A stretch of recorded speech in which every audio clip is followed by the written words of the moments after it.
India ശരിക്കും ഒരു dictatorship ആവില്ലേ? Reported missing in Delhi. 107 people have gone missing. Large number of missing persons. The quantum of missing persons. ഇന്ത്യയിൽ നിന്ന് എത്ര കുട്ടികളെ കാണാതായിട്ടുണ്ട് ഈ 2026 തുടങ്ങിയ എവിടെ പോകുന്നത്? പക്ഷേ ഇറാൻ ഇതിന് വെൽ പ്രിപ്പയർഡ് ആയിരുന്നു. ഇവർക്ക് മുന്നേ ഇങ്ങനത്തെ ഒരു ധാരണ ഉണ്ട്, ഇങ്ങനെ വന്നു കഴിഞ്ഞാൽ ഇങ്ങനെ കറക്റ്റ് അവരത് ഡീസെൻട്രലൈസ് ചെയ്ത് വെച്ചല്ലോ ഇവരെ സിസ്റ്റംസ് ഒക്കെ. മില്യൻസ് സ്പെൻഡ് ചെയ്യണം ഈ $20,000 ഒരു ഡ്രോൺ അടിച്ചിടാൻ. പക്ഷെ ഏറ്റവും കൂടുതൽ തിരിച്ചടിയായത് ആർക്കാണ്? അതിൻ്റെ ഐഫോണിന്റെ ക്യാമറ ടൈപ്പ് ഒട്ടിച്ച് വെച്ചിരിക്കുക. US കുറച്ച് അത്ര വലിയ പറയുന്ന അത്ര സ്ട്രോങ് അല്ല. യുകെന്റെ ശരിക്കും എക്കോണമി ബൂസ്റ്റ് ചെയ്യാൻ എന്താണ് ഇവിടെ പ്രൊഡ്യൂസ് ചെയ്യുന്നത്?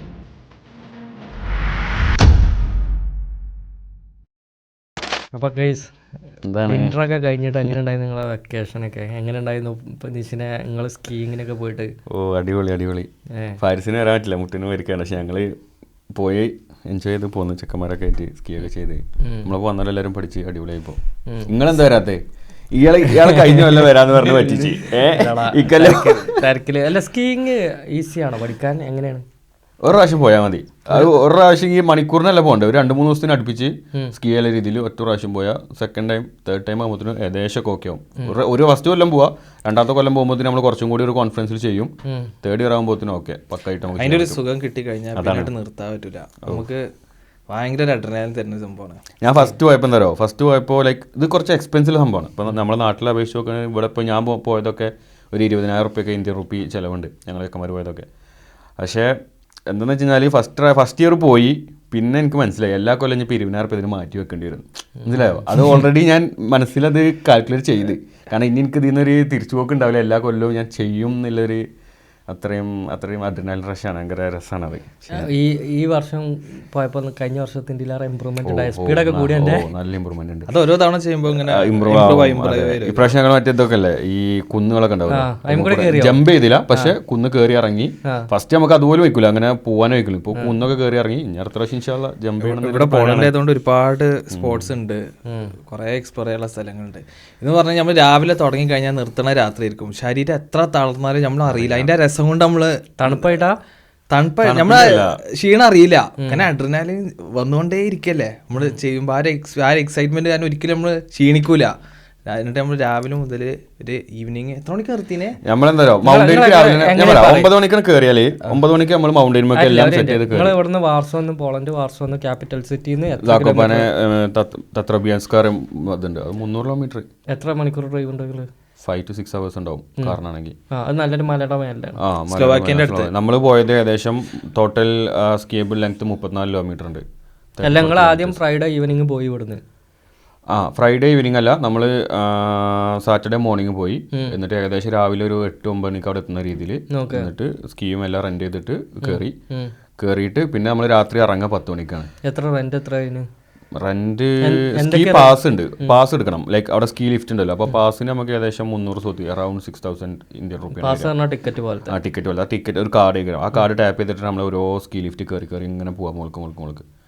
പിന്നെ നമ്മളെ ഈ സ്കീയും ബൂട്ടും ജാക്കറ്റും കാര്യങ്ങളൊക്കെ റെന്റ് എടുക്കുന്നതിനും ഏകദേശം ഒരു 6,000-7,000 റുപ്യ അത് വരും. നമ്മുടെ ട്രാവൽ എക്സ്പെൻസും.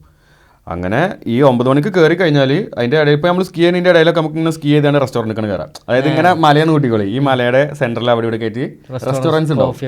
അപ്പോൾ നമ്മൾ ജസ്റ്റ് അവിടേക്ക് സ്കീ ഇല്ലാതെ പോകാനും പറ്റില്ല റെസ്റ്റോറൻറ്റിക്കൊന്നും. സ്കീ ചെയ്തേ പോകാൻ പറ്റുള്ളൂ. അപ്പോൾ നമ്മൾ മല ഇങ്ങനെ ഇറങ്ങുമ്പോൾ സ്കീ ചെയ്ത് ഏത് സെൻറ്ററിൽ റെസ്റ്റോറൻറ്റ് ഉണ്ടാവും. റെസ്റ്റോറൻറ്റ് ഇങ്ങനെ സൈഡ് ചെറിയൊരു ഇത് ഇടവഴി ഉണ്ടാവും. ഇങ്ങനെ കയറി അവിടെ വണ്ടിയല്ല നമ്മളെ സ്കീ ഒക്കെ സൈഡാക്കുക, റെസ്റ്റ് ചായ കുടിക്കുക, ഫുഡ് കഴിക്കുക, വീണ്ടും സ്കീഡ് ഇറങ്ങുക. അങ്ങനെ നല്ല രസമാണ്. ടീം ഉണ്ടെങ്കിൽ നല്ല രസമാണ്. ചെക്കന്മാരൊക്കെ ഉണ്ടെങ്കിൽ ഒറ്റക്കൊക്കെ ചെറുപ്പം, പക്ഷേ ടീം ഉണ്ടെങ്കിൽ നല്ല രസമായിട്ട് അങ്ങനെ സംസാരിച്ചു. 9 മണി വരെ രാവിലെ ഒരു 9 മണി 10 മണിക്ക് വരെ, രാത്രി 10 മണി വരെ. അത് എത്ര മണി വരെ ഉണ്ടാവും? 10 മണി വരെ. നമ്മളതാണ് മാക്സിമം. 9 മണിക്ക് തുടങ്ങും, 10 മണി വരെ.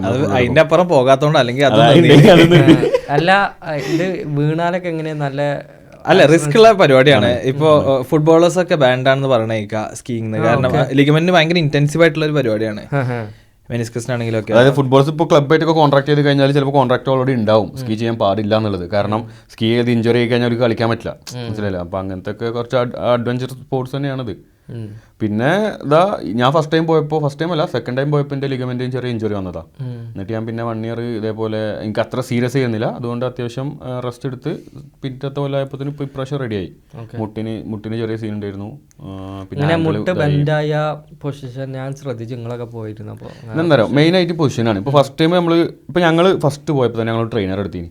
അപ്പോൾ ആ ട്രെയിനറിന് മണിക്കൂറിന് നമ്മൾ ഏകദേശം 5,000-6,000 റുപ്യ കൊടുത്തിട്ട് എടുത്തത്. അപ്പോൾ ട്രെയിനർ ഉള്ളതുകൊണ്ട് തന്നെ ഫസ്റ്റ് തന്നെ മൂപ്പര് അതിൻ്റെ പോസും കാര്യങ്ങളൊക്കെ പറഞ്ഞത് 1 അവർ എടുത്തോളൂ. 1 അവർ എടുത്തപ്പോൾ അതിൻ്റെ പൊസിഷനും എങ്ങനെ നിൽക്കണം എന്നൊക്കെ പറഞ്ഞതുകൊണ്ട് നമുക്കത് പിന്നെ അങ്ങ് ട്രാക്കായി. നേരെ മറിച്ച് ട്രെയിനർ എടുക്കാണ്ട് പോയി കഴിഞ്ഞാൽ നമ്മൾ സ്വന്തം അതിൻ്റെ ഒരു ഐഡിയ മനസ്സിലാക്കി വരുമ്പോൾ തന്നെ നമ്മളെ സ്കീ ട്രിപ്പ് തീരാനാവും. മനസ്സിലായോ? അപ്പോൾ ഫസ്റ്റത്തെ ഒരു മണിക്കൂറിന് എത്ര പൈസ കൊടുത്താലും മീൻസ് ഒരു 4-5 ആൾക്ക് എത്ര കൊടുത്താൽ മതി, 5,000 കൊടുത്താൽ മതി. കൊടുത്ത് എടുത്ത് പഠിച്ച് അങ്ങനെ റെഡിയായി. പിന്നെ നമുക്ക് തന്നെ സ്വന്തം ഒരു ഐഡിയ ഒക്കെ ചെയ്യാം. സ്കീ ബോർഡില്ലേ, സ്നോ ബോർഡ് അതെ സ്നോ ബോർഡ് ഭയങ്കര ഡിഫിക്കൽട്ടാണെന്ന് പറഞ്ഞിട്ട് ഇതിനെക്കാട്ടിലും ഡിഫിക്കൽട്ടാണ് പറഞ്ഞത്. ഞങ്ങൾ ഇതുവരെ ചെയ്യാത്തതുകൊണ്ട് ഞങ്ങൾക്ക് അതിൻ്റെ കറക്റ്റ് ഡിഫറൻസ് അറിയില്ല. പക്ഷെ ഒന്നും കൂടിയും സ്കീങ്ങിനെക്കാട്ടിലും കുറച്ചുകൂടിയും കോംപ്ലിക്കേറ്റഡ് ആണ് പറഞ്ഞേക്കാം. പക്ഷേ ഞാൻ പറഞ്ഞേ ഇപ്പോൾ ഞാൻ സംസാരിച്ച ആൾക്കാരുണ്ട്. ഇപ്പോൾ എൻ്റെ ഓഫീസിലൊക്കെ നമ്മളെ ഫ്രണ്ട്സ് ഇതുപോലെ സ്നോ ബോർഡ് ചെയ്യുന്ന ആൾക്കാരുണ്ട്, ഇവിടുത്തെ പോലീസുകാരൊക്കെ. ഒരു പറയാ once you start snow boarding there is not going back to ski എന്ന് പറയാം. അതായത് സ്നോ ബോർഡ് പഠിച്ച് അത് ചെയ്ത് തുടങ്ങിയാൽ പിന്നെ അവർക്ക് സ്കീ ചെയ്യാനുള്ള ഇതുണ്ടാവില്ല. സ്നോ ബോർഡ് അത്രയും കുറച്ചും കൂടി കൺട്രോൾ ഉണ്ടെന്നാണ് അവർ പറയുന്നത്. പക്ഷെ പോക്കേണ്ട നമുക്ക് കൺട്രോൾ അവർ തോന്നൂല. പക്ഷേ ഫാസ്റ്റ് ആവണതല്ല, ബ്രേക്ക് ചെയ്യാനൊക്കെ വേറെ തന്നെ ടെക്നിക്സ് ആണല്ലോ. മറ്റേത് കോലും ഇതൊക്കെ ഉണ്ട്, സൈഡിലൊക്കെ നിർത്തി 2 സംഭവങ്ങൾ ഉണ്ടല്ലോ കൺട്രോൾ ചെയ്യാൻ. ഇത് ഒറ്റൊന്നുള്ളൂ. പക്ഷെ സ്കീ കോലും അല്ലല്ലോ നമ്മള് ബ്രേക്ക് ഇല്ല കോലുമല്ല ബ്രേക്ക്. അതാണ് ചോദിക്കട്ടെ, കോലോണ്ട നിൽക്കൂല അമ്മാര് സ്പീഡ്. ഞാൻ പറയട്ടെ നമ്മള് പോണത് 50-60 കിലോമീറ്റർ സ്പീഡിലൊക്കെ അത്ര സ്പീഡ് അതിലേറെ സ്പീഡിൽ പോണവരുണ്ട്. നമ്മളൊക്കെ ഏകദേശം ആ റേഞ്ച് ആകുമ്പോൾ തന്നെ നമുക്ക് ഒരു പേടിയായിട്ട് നമ്മൾ പിന്നെ ഒന്ന് ബ്രേക്ക് ആ ഒരു സ്പീഡിൽ കോൺസ്റ്റന്റ് നിർത്താൻ ശ്രമിക്കും. പക്ഷെ അതിലേറെ സ്പീഡിൽ പോകണം. അല്ല ഇതിൽ തന്നെ പല ലെവൽസ് ഉണ്ട്. ആദ്യം സ്റ്റാർട്ട് ചെയ്യുന്നത് ബ്ലൂ ലൈന്, പിന്നെ red line, black line. Black എന്ന് പറഞ്ഞാൽ നല്ല വെർട്ടിക്കൽ സ്ലോപ്പ് ഒക്കെ ആയിരിക്കും. നിങ്ങൾ ബ്ലാക്കിലേക്ക് പോവോ? ബ്ലാക്ക് നമ്മളവിടെ ഇല്ലല്ലോ. ഇല്ല അവിടെ ഉണ്ടല്ലോ. ഇവിടെ നിങ്ങൾ ബ്ലാക്കിൽ പോയിട്ടുണ്ടോ? ഞാൻ പോയിട്ടില്ല. നിങ്ങൾ റെഡ് അവിടെ ടോപ്പിൽ നിങ്ങൾ പോയി. ഓക്കെ. അതേപോലെ 365 ദിവസം സ്കീ ചെയ്യാൻ പറ്റിയ സ്ഥലമുണ്ട് യൂറോപ്പിൽ. ഓസ്ട്രേലിയ ഉണ്ടെന്നാണ് ഞാൻ കേട്ടത്. ഞാൻ പോയിട്ടില്ല. പക്ഷേ ലൈക്ക് അവിടെ ഈ ആൽപ്സിന്റെ ഏതൊരു സൈഡാണ് ഈ ഓസ്ട്രേലിയയിൽ വരുന്ന ആ ഒരു നമ്മളാ പോയ സ്ഥലത്തിന്റെ പേര് എന്തായിരുന്നു? കൊത്തലിനിച്ചല്ല, നമ്മള് അല്ലടാ നമ്മൾ ഓസ്ട്രേലിയ സ്ഥലം ഹാൾസ്റ്റാർട്ടൊക്കെ പോയില്ലേ, അവിടെയൊക്കെ ആൽപ്സിന്റെ സൈഡാണ് വരുന്നത്. അപ്പോൾ അതിന്റെ ഏതൊരു സൈഡിലേക്ക് 365 ഇയേഴ്സും സ്നോ പെയ്യല്ല, പക്ഷെ അവിടെ ഇതുണ്ടാവും, മഞ്ഞുണ്ടാവും മലമേ. കാരണം അത് അത്രയും ടോപ്പിലാണ്, അത്രയും ഹൈറ്റിലാണ് കിടക്കുന്നത്. അവിടെ ചെയ്യുന്നതെന്ന് പറയുന്ന കേൾക്കുന്നുണ്ട്. നോക്കണം എന്ന് വിചാരിക്കുന്നുണ്ട്. ഇപ്പോൾ തീരുമാനിച്ചില്ല, നോക്കട്ടെ ഇൻഷാല്ലാ. ഇവിടെ എന്ന് പറഞ്ഞാൽ സ്കീയിങ് കൾച്ചർ എല്ലാ വർഷം ഇവിടുത്തെ ആൾക്കാരും അതിന് വേണ്ടിയിട്ട് ഒരു ദിവസം മാറ്റി. ഇപ്പോൾ ഇവിടെ പോയി കഴിഞ്ഞാൽ ചെറിയ കുട്ടികൾ 3 വയസ്സുള്ള കുട്ടികളൊക്കെ സ്കീ ചെയ്യലുണ്ട്. അവരൊക്കെ അടിപൊളിയായിട്ട് പോകും. നമ്മളൊക്കെ ഇങ്ങനെ സ്ട്രഗിൾ ചെയ്യുമ്പോൾ ഓരൊക്കെ നമ്മുടെ ഇടയിൽ കൂടെ ഇങ്ങനെ പോകണേ. അപ്പോൾ ആ പ്രായത്തിൽ തന്നെ ഇവർ ആ ഒരു ട്രെയിനിങ്, ആ ഒരു മെന്റാലിറ്റി ഉണ്ട് ഇവർക്ക്. പിന്നെ വേറെ ഒന്നും എന്താ പറയുക, ഇപ്പോൾ നമ്മളൊക്കെ പോണത് പറഞ്ഞ 2 ദിവസത്തിനും 3 ദിവസത്തിനൊക്കെ അതന്നെ നമുക്ക് ഇത്രയും കോസ്റ്റ് വരുന്നതുകൊണ്ടാണ് നമ്മൾ 2 ദിവസത്തിനും 3 ദിവസത്തിനൊക്കെ ചിലപ്പോൾ കട്ട് ചെയ്യണത്. പക്ഷേ ഇവിടുത്തെ ഈ പോളിഷ് ആൾക്കാരൊക്കെ പോണത് ഏകദേശം 1 വീക്കിനാണ്. ഞാൻ ഇതുവരെ സംസാരിച്ച ഒറ്റ പോളിഷുകാർ പോലും, നമ്മൾ ഓഫീസിലാണെങ്കിലും പുറത്താണ് പറയുന്നത്, ഒരുപാട് പേരുണ്ട് സ്കീ ചെയ്യാൻ പോകണ. ഒരുവിധം ആൾക്കാരൊന്നും 5 ദിവസത്തെ കുറഞ്ഞ് പോകില്ല. Minimum 5, maximum 7 to 2 weeks. ഇതാണ് അവരുടെ ആ ഒരു വിൻ്റർ ബ്രേക്ക് ഉണ്ട്. ഇവരുടെ സ്കൂളിലൊക്കെ കുട്ടികൾക്ക് അവധി ഉണ്ട്.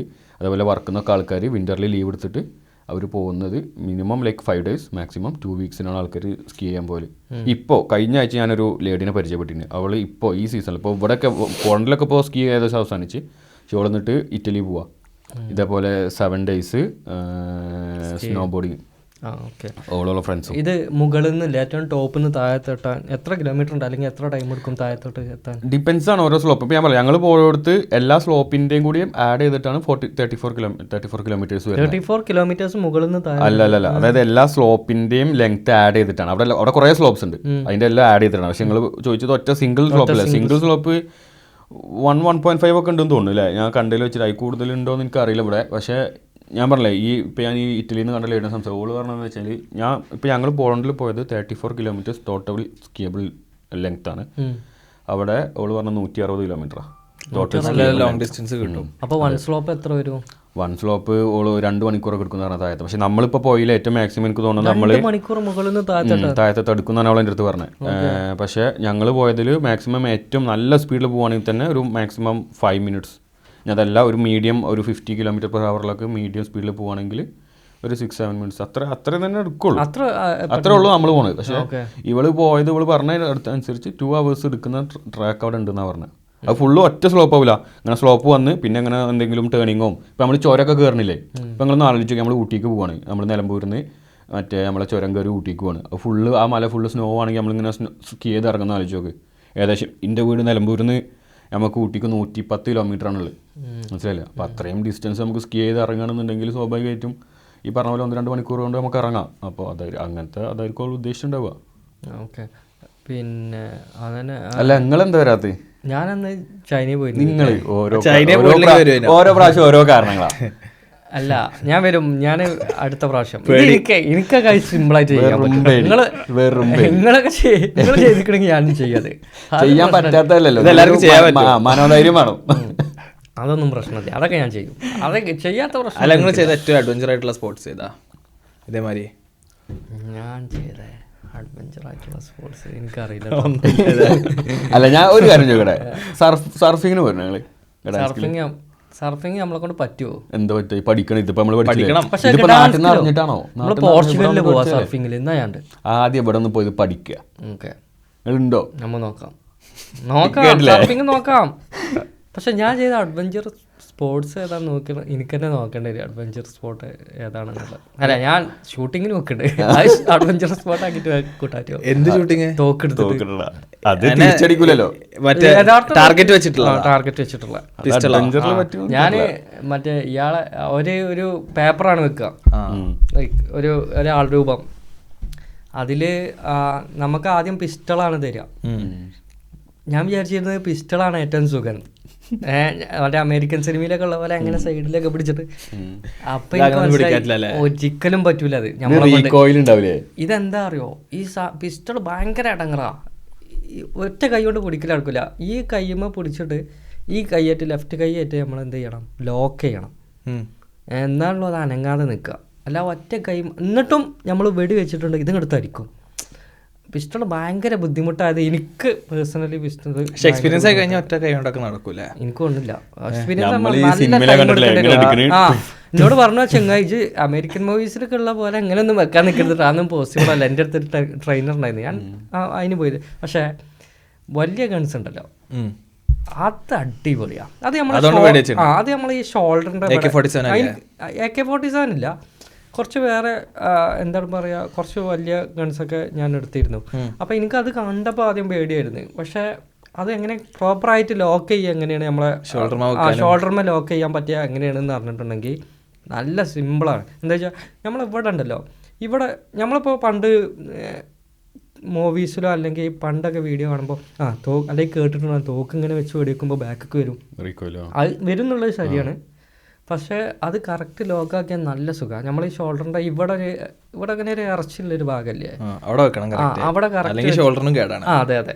അപ്പോൾ ആ വെക്കണ ഭാഗം കറക്റ്റ് ആക്കിയിട്ട് നമുക്ക് അതിലെപ്പോഴും പിന്നെ ടാർഗറ്റ് നോക്കാനുള്ള ലെൻസ് ഉണ്ടല്ലോ, അതിലൂടെ നോക്കിയിട്ടുണ്ടെങ്കിൽ കറക്റ്റാണ്. എന്നിട്ട് ഇങ്ങോട്ട് വെച്ചിട്ടുണ്ടെങ്കിൽ നല്ല ശബ്ദം ഉണ്ടാവും. പക്ഷേ അത് എനിക്ക് നല്ല സുഖമായിട്ട് തോന്നി. വലിയ ഗൺസൊക്കെ ചെയ്യാം. ഓരോ തിരക്ക് ഇവിടെ ഉണ്ട്, എടുത്ത് തന്നെ ഉണ്ട്, 2-3 പ്ലേസ് നമുക്ക് ഒരു ദിവസം പോവാം. എത്രയാണ് ഒരു പിസ്റ്റളിനൊക്കെ എത്ര പൈസ ഉണ്ടാവും, പിസ്റ്റളിന് ഇതിനൊക്കെ. പിന്നെ പെർ ഇതുണ്ടാവില്ലേ, ഏത് പെർ ബുള്ളറ്റിന് 5 zloty, 5 or 3 zloty പെർ ബുള്ളറ്റിന്. നമ്മൾ എത്ര വരിക? ഒരു 1 hour ആണ് കിട്ടുക? 250 zloty ആയി. എത്ര കിട്ടുക? 1 മണിക്കൂറാ? നമ്മളെ ഇഷ്ടമാണ് എത്രയാണ്, നമ്മളെത്ര സെലക്ട്. 1 മണിക്കൂർ 250 അങ്ങനെയല്ല, നമ്മളെത്ര ബുള്ളറ്റ്സ് എടുക്കുന്നതനുസരിച്ച്. മനസ്സിലായോ? എനിക്ക് 250 ആയി. പിന്നെ അത് നല്ലൊരു എക്സ്പീരിയൻസ് ആണ്. അപ്പോൾ ഞാൻ അത് എങ്ങനെയാണ് അറിയോ, എൻ്റെ ഒരു ഫ്രണ്ട്, ഒരു പോളിഷ് ഫ്രണ്ട് എൻ്റെ അടുത്ത് പറഞ്ഞ് ഏറ്റവും നല്ല സ്ട്രെസ് റിലീഫ് ചെയ്യുന്ന ഒരു സ്പോട്ടാണിത് പറഞ്ഞു. അങ്ങനെ ഞാൻ പോയത്. സ്ട്രെസ് റിലീഫ് ഐ മീൻ നമ്മൾ നല്ല ഫോക്കസ്ഡാണ് ഈ സംഭവത്തിൽ. അവിടെ പോകുമ്പോഴേ ഈ ആദ്യമായിട്ടൊക്കെ ഈ വെടിയുണ്ടയുടെ ശബ്ദം കേൾക്കുന്നവർക്ക് ഭയങ്കര പേടിയാവും. ഭയങ്കര ശബ്ദമാണ്. എന്താ വെച്ചാൽ ഒരു മൂടി കെട്ടിയൊരു റൂമാണ്. പിന്നെ ഇതിൻ്റെ മണം, ഈ സാധനത്തിന്റെ മണം, പിന്നെ ഈ ഓരോ ബുള്ളറ്റ് ഇങ്ങനെ അടിക്കുമ്പോഴും ഇതിങ്ങനെ വീഴുമല്ലോ, അതിന്റെ ആ കവറ്, അതിങ്ങനെ വീണ്ട ശബ്ദം, ഇതിങ്ങനെ നമ്മൾ ഹെഡ്സെറ്റ് ഊരിയാണ്ടല്ലോ, അതിന്റെ ശബ്ദം ഭയങ്കര ശബ്ദം, നല്ല ഒരു എന്തായാലും. അപ്പം ഞാൻ ഇതിങ്ങനെ കേൾക്കുമ്പോൾ ഒന്ന് എക്സ്പീരിയൻസ് ചെയ്യണം എല്ലാവരും. കേരളത്തിൽ എന്തെങ്കിലും ഇതുണ്ടോ? അറിയില്ല. ഓക്കെ നോർത്തിലുണ്ടോ? ഒരാളെപ്പോഴും നമ്മളെടുത്ത് നിൽക്കും. നമുക്ക് എത്ര എക്സ്പീരിയൻസ്ഡ് ആണെങ്കിലും അല്ലെങ്കിലും ഒരാളെപ്പോഴും നമ്മളെടുത്ത് നിൽക്കും. എന്താ അറിയോ വെച്ചാലോ പിന്നെ അല്ല ഇനിയിപ്പോ അത് വാങ്ങി ചെയ്താലും ഓരെങ്ങനെ പ്രിവെന്റ് ചെയ്യാ. ഇതില് ഭ്രാന്തനൊക്കെ ആണല്ലോ. നമുക്കൊരു ദിവസം പോവാം. ഓക്കെ. എനിക്ക് അവിടെ പോയപ്പോൾ ഈ വെടിയുണ്ടകളെ ശബ്ദം ഇങ്ങനെ കേൾക്കുമ്പോൾ എൻ്റെ മനസ്സിൽ വന്നത് യുദ്ധമുഖത്തിലുള്ള ആൾക്കാരെ അതാണ്. ഇപ്പം അടുത്ത് ഞാൻ ഒരു US പിന്നെ ഇത് കണ്ടു. ഞാനും ഹരിയേട്ടനും ഇപ്പം അടുത്ത് പ്രാഗ് സൈഡിൽ പോയപ്പോൾ ഇവിടെ പോളണ്ടിൽ US-ൻ്റെ ഒരു ഫൈറ്റർ ജെറ്റ് പോയി. ഞങ്ങളിങ്ങനെ നിൽക്കേണ്ടതിൻ്റെ കുറച്ചും കൂടി മുകളിലായിട്ട് എന്ത് ഫാസ്റ്റിലാണ് 2 എണ്ണം പോയത്. അതിൻ്റെ ഒരു ശബ്ദം ഞാൻ ആദ്യമായിട്ടാണ് കാണുന്നത്. ഇത്ര ക്ലോസ് ആയിട്ടും ഈ സാധനം തന്നെ ഞാൻ കണ്ടത്. അത് F-15 ആണോ F-35 ആണോ ഒന്നും എനിക്കറിയില്ല ഏതാണെന്നുള്ളത്. പക്ഷെ അതിൻ്റെ ഒരു ഫാസ്റ്റും അതിൻ്റെ ഒരു ശബ്ദം പാലിച്ച ഞാൻ ആദ്യം ആലോചിച്ചത് എന്താ അറിയോ, ഈ ഗാസയിലും ഈ ലബനനിലും ഇറാനിലും ഉക്രൈനിലൊക്കെ ഉള്ള ആൾക്കാർ ഡെയിലി കേൾക്കുന്ന ശബ്ദമാണല്ലോ ഇത്. ഞാൻ ആദ്യം ആലോചിച്ചത് അങ്ങനെ പേടിപ്പെടുത്തുന്ന ശബ്ദമാണ് അതിൻ്റെയൊക്കെ ശബ്ദം. അതേപോലെ തന്നെ ഈ ടോക്കേറ്റ് വെടിവെക്കാൻ പോകുന്ന ഈ സ്പോട്ടിലും ആ പ്ലേസിലുള്ള ശബ്ദവും ഇതൊക്കെ ഡെയിലി കേട്ട് എണീക്കുന്ന ആൾക്കാരില്ലേ. ഡെയിലി ഇത് അപ്പോൾ ബോംബ് വീണ ശബ്ദം എന്തേക്കാണ് നല്ല. ഇപ്പം മിഡിൽ ഈസ്റ്റിലാണല്ലോ സംഭവിക്കണേ. ഇപ്പം നമ്മളെ ഫ്രണ്ട്സിനൊക്കെ വിളിക്കുമ്പോൾ പറയും ബോംബ് രാത്രി 2 മണിക്ക് 3 മണിക്കൊക്കെ ബോംബിൻ്റെ ഒച്ച ഇട്ടിട്ട് ലൈക്ക് നീച്ച ആ ഡ്രോണിന്റെ ശബ്ദല്ലേ അതെല്ലായിടത്തും കേൾക്കുന്നുണ്ട്. നമ്മളാ പുല്ലിട്ടണ മെഷീനില്ലേ അതുപോലെ ശബ്ദം. അതിങ്ങനെ നിൽക്കാതെ പ്രവർത്തിച്ച് അങ്ങനെ ഉണ്ടാവും. അങ്ങനത്തെ അതായത് ആ ഡ്രോൺ എന്ന് പറഞ്ഞിട്ടുണ്ടെങ്കിൽ $7 to എന്താ $20 $7,000 to $20,000 പ്രൈസുള്ള ഒരു ഡ്രോണാണ്. ആ ഡ്രോണാണ് $4 million പിന്നെ $2 million ഉള്ള ഇൻ്റർസെപ്റ്റേഴ്സിനൊക്കെ കീഴടക്കി പോയി ഇടിക്കുന്നത്. അപ്പോൾ ആ ഒരു ഇത് മനസ്സിലാക്കിയൊക്കെ ഇത്ര പൈസ സ്പെൻഡ് ചെയ്യണം, മില്യൺസ് സ്പെൻഡ് ചെയ്യണം ഈ $20,000 ഒരു ഡ്രോൺ അടിച്ചിടാൻ അമേരിക്കക്ക്. അപ്പോൾ ഇറാൻ്റെ സ്ട്രാറ്റജി എന്ന് പറഞ്ഞത് എങ്ങനെ ഇവരെ പിന്നെ ലിക്വിഡേറ്റ് ചെയ്യാൻ ഈ പൈസ എക്കണോമിക്കലി എങ്ങനെ ഒരു പ്രശ്നം ഫിനാൻഷ്യൽ വാറും കൂടിയാണ്. എക്സാക്ട്ലി. അപ്പോൾ ആ ഒരു സംഭവത്തിൽ വരുന്നുണ്ട്. പക്ഷെ ഇറാൻ ഇതിന് വെൽ പ്രിപ്പയർഡ് ആയിരുന്നു. ഇവർക്ക് മുന്നേ ഇങ്ങനത്തെ ഒരു ധാരണ ഉണ്ട്, ഇങ്ങനെ വന്നു കഴിഞ്ഞാൽ ഇങ്ങനെ കറക്റ്റ് അവരത് ഡീസെൻട്രലൈസ് ചെയ്ത് വെച്ചല്ലോ ഇവരെ സിസ്റ്റംസ് ഒക്കെ. അതുകൊണ്ട് ഈ അറ്റാക്ക് ഇനിയിപ്പോൾ എങ്ങനെ വന്നു കഴിഞ്ഞാൽ ഇത് കണ്ടിന്യൂ ചെയ്തുകൊണ്ടേയിരിക്കും. അതെ. അപ്പോൾ ഞാൻ മുമ്പ് പറഞ്ഞിട്ടുണ്ടായിരുന്നു 79 ഇസ്ലാമിക് റവല്യൂഷൻ കഴിഞ്ഞ ശേഷം ഇറാനിലുള്ള ആയത്തുള്ള ഖമേനിയും അവരെ IRGC ഒക്കെ പ്ലാൻ ചെയ്തത് എന്താണെന്ന് വെച്ചിട്ടുണ്ടെങ്കിൽ ഇറാൻ സയൻറ്റിഫിക്കലി അഡ്വാൻസ്ഡ് ആയിട്ടുള്ള കൺട്രിയാണ് പണ്ട് മുതലേ. അതായത് ഇൻവെൻഷനൊക്കെ അടിപൊളിയാണ്. അവിടെ ഒരുപാട് കാര്യങ്ങൾ അവിടുന്ന് വന്നിട്ടുണ്ട്. പേർഷ്യ ഇൻവെൻറ്റ് ചെയ്ത ഒരുപാട് കാര്യങ്ങളൊക്കെ ഉണ്ട്. അപ്പോൾ ഇവരെന്താ ചെയ്തതെന്ന് വെച്ചിട്ടുണ്ടെങ്കിൽ അവിടെയുള്ള ആർക്കിടെക്ട്സ്, ഫിസിഷ്യൻ, പിന്നെ എൻജിനീയേഴ്സ് ഇവരൊക്കെ വിളിച്ചിട്ട് നമ്മളും കൺട്രീനെ ഡിഫെൻഡ് ചെയ്യാനും പിന്നെ യുദ്ധങ്ങൾക്കുള്ള പ്രിപ്പറേഷനും ഇതെല്ലാം തുടങ്ങുകയാണ് എന്നുള്ള രീതിയിലാണ് അവർ ബിൽഡിങ് തുടങ്ങിയത്. പിന്നെ അതിൻ്റെ ഇടയിൽ അവർ ഇറാഖ് വാർ ഫേസ് ചെയ്ത്. അപ്പോൾ ഇറാഖ് വാർ എന്നൊക്കെ പറഞ്ഞിട്ടുണ്ടെങ്കിൽ നല്ല വർഷങ്ങളോളം എടുത്ത വാറാണ് ഇറാഖ് വാറൊക്കെ. അതെ. അപ്പോൾ ഓലെ എല്ലാ ഫേസിലൂടെയും ലൈഫിൽ ഒരു കൺട്രി പോകേണ്ട ഭയങ്കര ക്രിട്ടിക്കലായിട്ടുള്ള ഫേസിലൂടെ അവർ പോയിട്ടുണ്ട്. എന്നിട്ടാണ് അവർ ഈ ഒരു കൺട്രി ഇങ്ങനെ ബിൽഡ് ചെയ്ത് പോന്നിട്ടുള്ളത്. സാങ്ഷൻസും സാങ്ഷൻ എന്ന് പറഞ്ഞിട്ടുണ്ടെങ്കിൽ അതിനെ അതിജീവിച്ച കൺട്രിയാണ്. നമുക്ക് എല്ലാ കൺട്രീസും നിശിനെ ഇവരെ ബാൻ ചെയ്യുക, സാങ്ഷൻ കൊടുക്കുക, അങ്ങനെ അതിനെ അതിജീവിച്ച കൺട്രിക്ക് ഇനി ഒരു യുദ്ധം ഫേസ് ചെയ്യുക എന്ന് പറഞ്ഞാൽ it's not a big thing for them. Like ആൾക്കാർ മരിക്കും, സിവിലിയൻ ഇൻഫ്രാസ്ട്രക്ചറും നശിക്കപ്പെടും, ആൾക്കാർ മരിക്കും, കൂടുള്ളവർ മരിക്കും. എന്നാലും അവർ അമേരിക്കൻ്റെ ഇമ്പീരിയലിസത്തിന് ബെൻഡായി കൊടുക്കുന്നില്ല. മനസ്സിലായോ? വേറെ കൺട്രീസിൻ്റെ പോലെ ഇല്ല. അപ്പോൾ ആ ഒരു പ്രഷറിൻ്റെ പുറത്ത് അവരൊന്നും ബെൻഡാണില്ല. അതെന്താണെന്ന് വെച്ചിട്ടുണ്ടെങ്കിൽ പാരിസ് പറഞ്ഞ പോലെ അവർ ബിൽഡ് ചെയ്ത് പോകുന്ന ആ ഒരു ഡീസെൻട്രലൈസ്ഡ് ആയിട്ടുള്ള സിസ്റ്റം കാര്യങ്ങളൊക്കെ ഒരു ഹെഡിനെ തകർത്ത് കഴിഞ്ഞാലും അവിടെ ഒന്നും അവസാനിക്കാൻ പോകുന്നില്ല. US വിചാരിച്ചെന്ന് വെച്ച് കഴിഞ്ഞാൽ കൂളായിട്ട് ഖമേനിനെ തീർത്ത് കഴിഞ്ഞാൽ അവിടെ റെജിം ചേഞ്ച് കൊണ്ടുവരാന്നുള്ളതാണ്. പക്ഷെ അത് ക്ലോസ് ടു ഇമ്പോസിബിൾ ആയിട്ടുള്ള കാര്യമാണെന്നുള്ള ഒരു യാഥാർത്ഥ്യം അവരിതുവരെ മനസ്സിലാക്കിയിട്ടില്ലായിരുന്നു. അത് അലി ഖാമിനെയി മരിച്ച ശേഷം ആ കൺട്രി എന്തായി ഒന്നുപാട് യൂണിറ്റി കൂടി അവിടെ. അതെ, സ്ട്രോങ്ങറായി. അതിന് മുന്നേ അനുകൂലിക്കുന്ന പ്രതികൂലിക്കുന്ന ഒരു വലിയ വിഭാഗം ഉണ്ടായിരുന്നു. പക്ഷെ ഇപ്പൊ എല്ലാരും കൂടി യുണൈറ്റ് ചെയ്യാനുള്ള ഒരു കാരണം കൂടിയായി. അതെ, അപ്പോൾ US എപ്പോഴും പറഞ്ഞിരുന്നത് എന്താണെന്ന് വെച്ചിട്ടുണ്ടെങ്കിൽ അതേപോലെ ഇറാൻ പേർഷ്യക്കാരാണെന്ന് പറഞ്ഞിട്ടുള്ള ഇറാൻ ഡയസ്പോറുള്ള ആൾക്കാരുണ്ട് ഇവിടെ ഉള്ള മിഡിൽ ഈസ്റ്റിലെ വെസ്റ്റേൺ കൺട്രീസിലും യൂറോപ്പിലൊക്കെ ഉള്ള അവരൊക്കെ പറഞ്ഞിരുന്നത് US-ഉം ഇസ്രായേലും ഞങ്ങളെ കൺട്രീനെ രക്ഷിക്കും, ഈ IRGC പട്ടാളത്തിനെ അവർ തീർക്കും, ഈ റെജീമിനെ ചേഞ്ച് ചെയ്യുന്നതാണ്. ഇപ്പോൾ എന്താണ് recently secretary of war Pete Hegseth ഉണ്ട് US-ൻ്റെ, പുള്ളിക്കാരൻ ഒരു ട്വീറ്റ് ചെയ്തത് മിനിഞ്ഞാന്ന് send back to stone age എന്നാണ് പറഞ്ഞത്. അത് ട്രംപ് ഒരു സ്പീച്ചിൽ പറഞ്ഞ കാര്യമായിരുന്നു അന്ന് രാത്രി. ഇയാൾ എന്ത് ചെയ്ത് ട്വീറ്റ് ചെയ്ത ആ കാര്യം. അപ്പോൾ ഇവരൊക്കെ വിശ്വസിച്ച് നിൽക്കണ ഇറാൻ ആൾക്കാരുണ്ട്, അതായത് ഈ റെജീമിനെതിരായിട്ടുള്ള ആൾക്കാർ, അവരൊക്കെ ഇപ്പോൾ ഇവരെതിരായി തുടങ്ങി. നിങ്ങൾ ഇതിനല്ല ഞങ്ങൾ നിങ്ങളെ സപ്പോർട്ട് ചെയ്യുന്നത്, ഞങ്ങൾ സപ്പോർട്ട് ചെയ്യുന്നത് നിങ്ങൾ ഞങ്ങളെ കൺട്രീനെ ഈ റെജീം ചേഞ്ചിൽ നിന്ന് മാറ്റി ഞങ്ങളെ കൺട്രീൻ്റെ സാങ്ഷനൊക്കെ ലിഫ്റ്റ് ചെയ്ത് ഞങ്ങളെ എക്കണോമി അടിപൊളിയാക്കും എന്നുള്ള പ്രതീക്ഷയിലാണ് ഞങ്ങൾ സപ്പോർട്ട് ചെയ്യുന്നത്. അതിൻ്റെ ഒരു മറവിലാണ് ഇപ്പോഴും ഒരു ഇൻവേഷൻ നടത്തുക. ഇതിപ്പോൾ അമേരിക്ക മാത്രമല്ല, പണ്ട് മുതലേ എല്ലാ കൺട്രീസും ഇൻവേഷൻ നടത്തുമ്പോൾ ഇങ്ങനത്തെ ഒരു കാരണം പറഞ്ഞിട്ടാണ് ഇൻവേഷൻ നടത്തുക.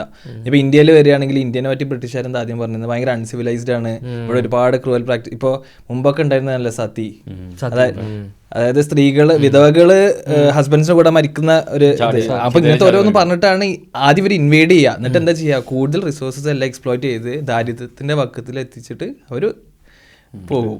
അല്ല, ഇതാണ് ഇപ്പം ഞാൻ പറഞ്ഞത്. ഇപ്പോൾ ഫോർ എക്സാമ്പിൾ ഞാൻ പറഞ്ഞത്, ഇപ്പോൾ ഇവൻ പറഞ്ഞ പോലെ തന്നെ ഇന്ത്യയിൽ ഇപ്പോഴത്തെ ഒരു സാഹചര്യം നോക്കുകയാണെന്നുണ്ടെങ്കിൽ, അല്ലെങ്കിൽ ഇനിയൊരു ഫ്യൂച്ചർ സാഹചര്യം നോക്കുകയാണെങ്കിൽ, ഇപ്പോൾ മോദി ഗവൺമെന്റ് അവർക്കൊരു കുറച്ച് അധികാരം കൂടുതലുള്ള സാഹചര്യം തന്നെയാണ്. അപ്പോൾ ഇനി കുറച്ച് ആഫ്റ്റർ 10 years അല്ലെങ്കിൽ ആഫ്റ്റർ 15-20 years ഒക്കെ മോദി ഫുൾ ഒരു ഏകാധിപതി പോലെ വരികയാണെന്നുണ്ടെങ്കിൽ സ്വാഭാവികമായിട്ടും മോദിനെ എതിർക്കുന്ന ആൾക്കാരുണ്ട്. അപ്പോൾ ഇപ്പോൾ US-ന് ഇന്ത്യനെ ഇൻവേഡ് ചെയ്യണമെന്ന് തോന്നിക്കഴിഞ്ഞാൽ അവിടെ സപ്പോർട്ട് ചെയ്യുന്ന ആൾക്കാരുണ്ടാവും, എതിർക്കുന്ന ആൾക്കാരും ഉണ്ടാവും സ്വാഭാവികമായിട്ടും. അത് തന്നെയാണ് സംഭവിക്കുന്നത് ബാക്കി കൺട്രീസിലെന്നാണ് മനസ്സിലാക്കുന്നത്, മനസ്സിലല്ലേ? അപ്പോൾ ഇറാൻ്റെ കേസിൽ ഇപ്പോൾ എന്താ വെച്ച് കഴിഞ്ഞാൽ, ഇപ്പോൾ ഇവർ വിചാരിച്ച പോലെ തന്നെ അവർ റെജീം ചേഞ്ച് കൊണ്ടുവരാൻ സാധിക്കും എന്നുള്ളത് ഭയങ്കര ഒരു ടഫായിട്ടുള്ള കാര്യമാണ്.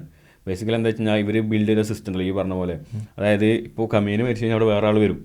അവർ ഒരു ഏകാധിപതിയുടെ ഇതിലല്ല, അവരുടെ ഓർഗനൈസേഷൻ ബിൽഡ് ചെയ്ത് വെച്ചാൽ ആ ട്രസ്റ്റ് ഇൻ ദ ഓർഗനൈസേഷനാണ്, ട്രസ്റ്റ് ഇൻ ദ മാൻ അല്ല, സിസ്റ്റം. ആ സിസ്റ്റമാണ്. ആ സിസ്റ്റം ഇപ്പോൾ ഈ ഫസ്റ്റ് ലെയർ പോയ സെക്കൻഡ് ലെയർ വരും. ആ സിസ്റ്റം എങ്ങനെ മുന്നോട്ട് കൊണ്ടുപോകണം, സെൽഫ് സസ്റ്റെയിൻ ആയിട്ട് അത് മുന്നോട്ട് കൊണ്ടുപോകണം എന്നുള്ളത് അവിടെ ഓൾറെഡി ഫിക്സ്ഡ് ആണ്. അതേപോലെ ഞാൻ കേട്ട വേറെ കാര്യമുണ്ട്, അവിടെ കുറേ ഈ മിലിറ്റന്റ് ഗ്രൂപ്പ്സ് ഉണ്ടല്ലോ, ഇവരെല്ലാവരും കണക്ട് ചെയ്തിരിക്കുന്നത് ഇറാന്റെ ലൈക്ക് മെയിൻ ഇതിക്കാണ്. പക്ഷേ ഇൻ കേസ് കമ്മ്യൂണിക്കേഷൻ എന്തെങ്കിലും കട്ടായി കഴിഞ്ഞാൽ എല്ലാവർക്കും ഒരു എന്താ പറയുക, ബേസിക്കലി തമ്മിലുള്ള ഒരു കണക്ഷൻ ഇല്ലാന്ന് കണ്ടു കഴിഞ്ഞാൽ ഓരോരുത്തരും ഓരോ മിലിറ്റന്റ് ഗ്രൂപ്പ്സും എങ്ങനെ ഓപ്പറേറ്റ് ചെയ്യണം എന്നുള്ളതിന്റെ ഒരു SOP വരെ അവിടെ ബിൽഡ് ചെയ്ത് വെച്ചിട്ടുണ്ട്. ഞാൻ കേട്ടു 30ഓളം അങ്ങനെ. കാരണം ഇറാൻ ചെറിയൊരു കൺട്രി അല്ല, അത്രയും വാസ്റ്റ് ചെയ്ത് കിടക്കുന്ന കൺട്രിയാണ്. അപ്പോൾ ഓരോ മിലിറ്റന്റ് ഗ്രൂപ്പ് ഓരോ ഏരിയയിലാണ്. ഇപ്പോൾ ഇന്ത്യയിൽ north India, south India, west south അല്ലെങ്കിൽ മിഡിൽ എന്നൊക്കെ പറഞ്ഞ പോലെ ഇപ്പോൾ നമുക്ക് തമ്മിൽ കമ്മ്യൂണിക്കേറ്റ് ചെയ്യാൻ വഴിയില്ല. ഓരോ മിലിറ്റന്റ് ഗ്രൂപ്പ് ഓരോ ഏരിയാസിലാണുള്ളത്. അപ്പോൾ അതെങ്ങനെ ഓപ്പറേറ്റ് ചെയ്യണം, അപ്പോൾ ഓരോരുത്തർക്കും ഓപ്പറേറ്റ് ചെയ്യാനുള്ള ഒരു SOPs ഉണ്ട്. അതുവരെ ബിൽഡ് ചെയ്ത് വെച്ചിട്ടാണ് ഇവർ വാറിലേക്ക് ഇറങ്ങിയെന്നാണ് പറയുന്നത്. 40-41,000 മലകൾ മൗണ്ടൻസ് ഉണ്ട്. അതൊക്കെ ഇപ്പോൾ അവിടെ എങ്ങനെ ഇവർ, എനിക്കറിയില്ല അവിടെ പിന്നെ എങ്ങനെയാണ് അമേരിക്ക അവിടെ ഗ്രൗണ്ടിൽ ഓപ്പറേഷൻ ചെയ്യാന്നുള്ളത് ഒരു ഇതില്ല. അപ്പോൾ ഇന്നലെ 3 സീനിയർ ആർമി ഇൻഡിവിജ്വൽസ് റിസൈൻ ചെയ്തു. അത് എന്താ റീസൺ എന്നുള്ളത് പറയണില്ല. എന്ന് റീസൺ കാരണം ഇതാവുമെന്നെങ്കിൽ അവിടെ ഗ്രൗണ്ട് ഇൻവേഷൻ നടക്കില്ല എന്നുള്ളത്. ഗ്രൗണ്ട് ഇൻവേഷൻ ആർക്കും വേണ്ടിയിട്ടാണ് ചെയ്യുന്നത്. പുറത്തൊക്കെ പറയും US റെജീം ചേഞ്ചിനാണ്, പക്ഷേ ഇസ്രായേലിന് വേണ്ടിയിട്ടാണ് എല്ലാവർക്കും പറയും. എന്നാൽ ഇസ്രായേൽ ഒരാളെ അയക്കുണ്ടോ? ഇല്ല, ഒരാളെ അയക്കില്ല. പക്ഷെ ഇസ്രായേലിന് ഇത്രക്കും ഒരു കൺട്രോൾ എങ്ങനെ ഉണ്ടാകണമെന്നുള്ളതിൻ്റെ പിന്നിൽ നിങ്ങൾ ആലോചിച്ചിട്ടുണ്ടോ? ഇപ്പൊ അടുത്ത് ഒരേ ഒരു ഉത്തരം ഫയൽസ് ഉണ്ട്. ഫയൽസ് അതിലൊരു സംഭവമാണ്. പക്ഷെ ഇതൊക്കെ എത്ര എല്ലാവരും ഇല്ലല്ലോ ഫയൽസിൽ ഇല്ലാത്ത ആൾക്കാരും ഇത് ഇസ്രായേലിന് വേണ്ടി ബെൻഡാണ്. അല്ല, ഇപ്പൊ അടുത്ത് റിസൈൻ ചെയ്ത ജനറൽ ആരെയായിരുന്നു, അവർ പറഞ്ഞു ദിസ് ഇസ് നോട്ട് അമേരിക്കാസ് വാർ എന്നുള്ളത്. ആ കൗണ്ടർ ടെററിസത്തിന്റെ ആള്. അപ്പോൾ പുള്ളിക്കാരൻ പറഞ്ഞത് ശരിയാ, പക്ഷെ പുള്ളിക്കാരനൊന്നും ഫയൽസിലുള്ള ആളല്ല. പക്ഷെ ഇതെന്താ പറയുന്നത് വെച്ചാൽ ഇത് വർഷങ്ങളായിട്ട് ബിൽഡ് ചെയ്ത് കൊടുക്കുന്നൊരു സംഭവമാണ്. നമ്മൾ ഈ പറയുന്ന പോലെ 1-2 വർഷമല്ല, ഒരുപാട് വർഷങ്ങളായിട്ട് ഇസ്രായേൽ ഇതിൻ്റെ പിന്നിലും മേ ബി പറയാം വേൾഡ് വാർ 2 ശേഷം ഇങ്ങനെ ബിൽഡ് ചെയ്ത് കൊടുത്താണ്. ഞാനിപ്പോൾ അടുത്തൊരു സംഭവം വായിച്ചത്, വേൾഡ് വാർ 2 ജർമ്മനിയുടെ കൂടെ ഇതേപോലെ നിന്നിരുന്നത്.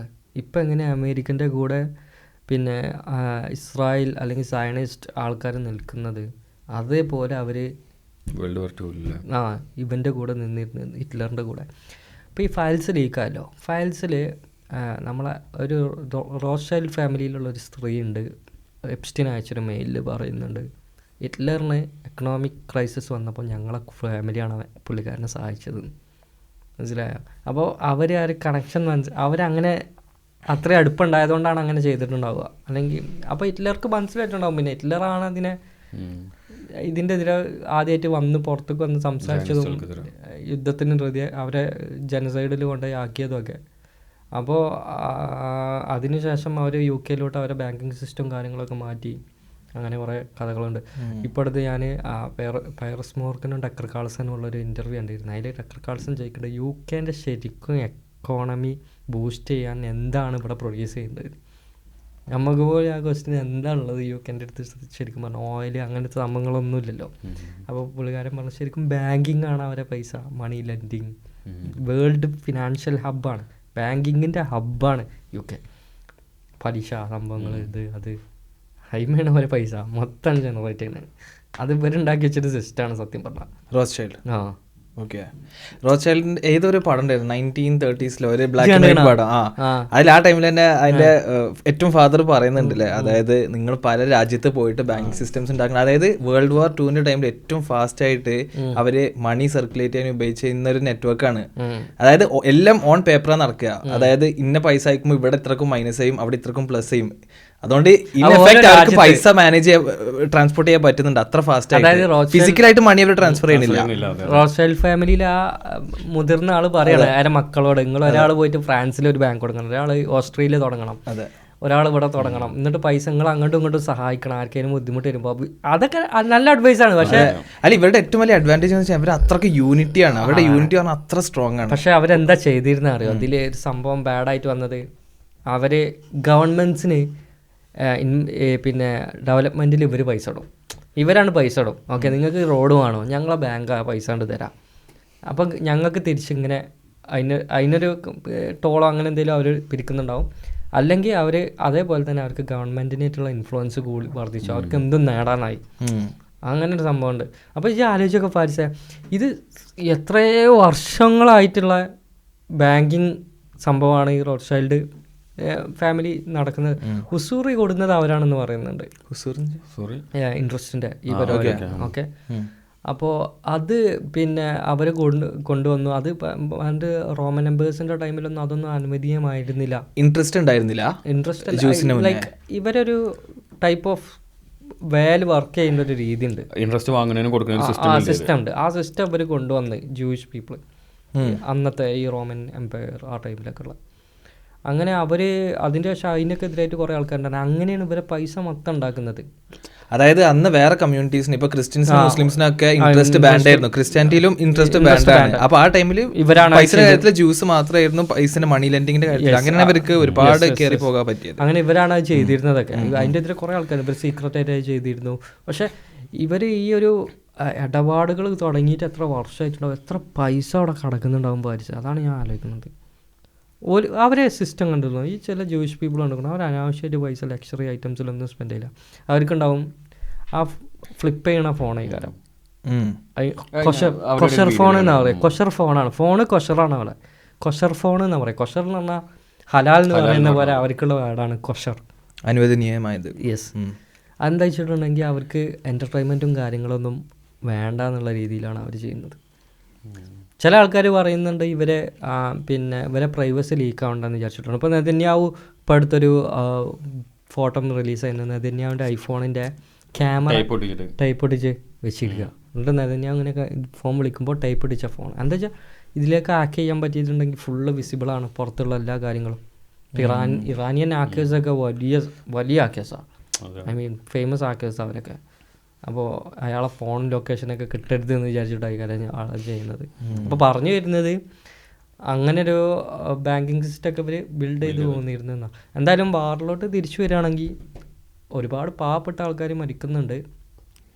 പിന്നെ അതാണ് ഇപ്പോൾ ഞാൻ ഇപ്പോൾ ഒരു ഭയങ്കര ഇമോഷണൽ ഒരു വീഡിയോ ഉണ്ട്. അതായത് ഇപ്പോൾ US ആർമിയിൽ അവരിങ്ങനെ ഒരു ഗ്രൗണ്ടിൽ എവിടെ ഇങ്ങനെ നിൽക്കുകയാണ്. എന്നിട്ട് അവരുടെ പാരൻസ് US ആർമീൻ്റെയാണ്. അപ്പോൾ ചെക്കന്മാരാണ്, നമ്മളൊക്കെ പ്രായമുള്ള ചെക്കന്മാരാണ്. അപ്പോൾ അവരുടെ പാരൻസ് അവരുടെ അടുത്ത് വന്നിട്ട് അവരെ കണ്ട് കരയുന്നതും അവർ കാരണം പാരൻസിന് ലാസ്റ്റ് കാണുകയാണ്. ഇനി അതിന് ശേഷം അവർ യുദ്ധത്തിന് പോവാണ്. ഗ്രൗണ്ട് ട്രൂപ്പ് എന്താണെന്ന് കറക്റ്റ് അറിയില്ല, പക്ഷേ അവരുടെ കോസ്റ്റ്യൂം കണ്ടിട്ട് ഗ്രൗണ്ട് ട്രൂപ്പ് ആർമി കോസ്റ്റ്യൂമാണ്. എന്നിട്ട് അവർ യുദ്ധത്തിന് പോകും. അപ്പം എന്നിട്ട് പാരൻസിനായിട്ട് കരയുന്നതും സംസാരിക്കുന്നതും എല്ലാം വെച്ചിട്ട്. അപ്പോൾ ലൈക്ക് അത്യാവശ്യം ഇമോഷണലായിട്ട് ഇങ്ങനെ ഭയങ്കര ഇതായി പോയി. കാരണം അമേരിക്കൻ സോൾജേഴ്സാണ് ഇതിൽ ബലിയാടാവണം എന്നുള്ളതാണ്.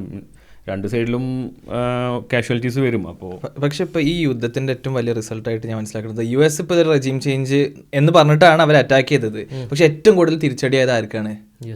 US-നാണ്. ഇപ്പോൾ ട്രംപിനെതിരെ ഒരു 9 മില്യണോളം ആൾക്കാരാണ് ഇപ്പോൾ അടുത്ത് പ്രൊട്ടസ്റ്റ് ചെയ്തത് US വന്നിട്ട്. ഏറ്റവും ഹിസ്റ്ററിയിൽ ഇവിടെ റെജീം ചേഞ്ച് ഉണ്ടാക്കുക എന്നിട്ട് അവിടെ റെജീം ചേഞ്ച് നടക്കുമെന്നാണ് ഇപ്പോൾ സംശയിക്കുന്നത്. കമന്റ്സിലൊക്കെ വരുന്ന. അതേപോലെ ആൾക്കാർ നമ്മൾ മുമ്പേ പറഞ്ഞിട്ട് ഗ്രേറ്റ് അവേക്കനിങ് ടൈമാണ് ഇപ്പോൾ എല്ലാവരും നോട്ടീസ് ചെയ്യുന്ന കുറേ കാര്യങ്ങൾ അല്ലേ? അല്ല, കുറേ എന്താ എനിക്ക് തോന്നിയത് ഇപ്പോൾ US കുറച്ച് അത്ര വലിയ പറയുന്ന അത്ര സ്ട്രോങ് അല്ല, ഉള്ളിൻ്റെ ഉള്ളിൽ വീക്കാണ് എന്നുള്ളൊരു. ഇപ്പോൾ കേടായ തേങ്ങ ഉണ്ടല്ലോ, പുറത്ത് നല്ല സ്ട്രോങ് ആണല്ലോ, പക്ഷെ ഉള്ളിൽ വീക്കാണ് എന്നുള്ളൊരു ഇമേജ് US-ന് വന്നു എന്നുള്ളതാണ് ഞാൻ മനസ്സിലാക്കണത്. ഓല് ഇത്രയും കാലം ബിൽഡ് ചെയ്തൊരു ഇമേജിലെ, അതായത് എല്ലാ കൺട്രിയും ഓലെ യുദ്ധക്കപ്പലൊക്കെ കൂടുതൽ നിർത്തിയാൽ എല്ലാവരും ബെൻഡാവുന്നുള്ള ആ ഒരു പേടി. അല്ല, ഇപ്പോൾ ഗൾഫ് കൺട്രീസിന് തന്നെ ഏറ്റവും കൂടുതൽ അറ്റാക്ക് വരാൻ കാരണം ഒറ്റ കാരണം കൊണ്ടാണ്, അവിടെ US-ന്റെ മിലിറ്ററി ബേസ് ഉണ്ട് എന്നുള്ള കാരണം കൊണ്ട് മാത്രമാണ് അവർക്ക് അറ്റാക്ക് വരുന്നത്. അപ്പോൾ ഇവർ ഒരു പക്ഷേ ഇതല്ല അവിടെ വെച്ചത്, അവർക്കൊരു സെക്യൂരിറ്റി ഉണ്ടാകും എന്നുള്ള പ്രതീക്ഷയിലാണല്ലോ. പക്ഷേ ഇവർ ഇപ്പോൾ US അവിടെ ഉണ്ടായതുകൊണ്ടാണ് അവർക്ക് കിട്ടിക്കൊണ്ടിരിക്കുക. അപ്പം ഇപ്പോൾ അവരെല്ലാവരും ഇത് കൺസിഡർ ചെയ്യുകയാണെങ്കിൽ, ഒറ്റക്കെട്ടായിട്ട് കൺസിഡർ ചെയ്യുകയാണെങ്കിൽ US-നെ തീരാവുന്നതുള്ളൂ. ഈ വാറ് തുടങ്ങേണ്ടിയിരുന്ന ഒരാഴ്ച മുമ്പ് നിങ്ങൾ കണ്ടിരുന്നു ബാൽ എന്ന് പറയുന്ന സാത്താനിക് സ്റ്റാറ്റ്യൂ ഉണ്ടാക്കിയിട്ട് ഇറാനിൽ പല സ്ഥലത്തും അവർ കത്തിച്ചത്. അവർ പറയുന്നത് കുട്ടികളെ ഈ പിന്നെ ടോപ്പ് ക്ലാസ് എപ്സ്റ്റൈൻ ഫയൽസിലുള്ള വാർമോങ്കേഴ്സൊക്കെ ഈ ബാലിനെ വർഷിപ്പ് ചെയ്യുന്നുണ്ടെന്നാണ്. ബാലിനെ വർഷിപ്പ് ചെയ്യുന്നത് എങ്ങനെയാണെന്ന് വെച്ചിട്ടുണ്ടെങ്കിൽ ഈ കുട്ടികളെ കൊന്നിട്ടാണെന്നാണ് പറഞ്ഞത് സാറ്റിസ്ഫൈഡ് ആക്കേണ്ടത് ബാലിനെ. മനസ്സിലായോ?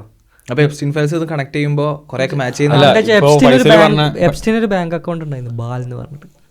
അതേപോലെ ഈ പിന്നെ കഥയായിട്ട് കണക്ട് ആവുന്നതാണ്. ഇപ്പോൾ ഇറാനിൽ ഫസ്റ്റ് അറ്റാക്ക് ഒരു സ്കൂളിലാണല്ലോ അറ്റാക്ക് 160 കുട്ടികൾ മരിച്ചത്.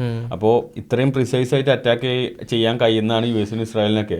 അപ്പോൾ അതൊരു മിസ്റ്റേക്ക് അല്ല ഒരിക്കലും, കാരണം അത്രയും പ്രിസൈസ്. അപ്പോൾ ഫസ്റ്റ് ഡേ ഓഫ് വാർ 160 കുട്ടികൾ, അതൊരു ഈ പറഞ്ഞ പോലെ ബലി കൊടുക്കലാണെന്ന് പറയുന്ന ആൾക്കാരുണ്ട്.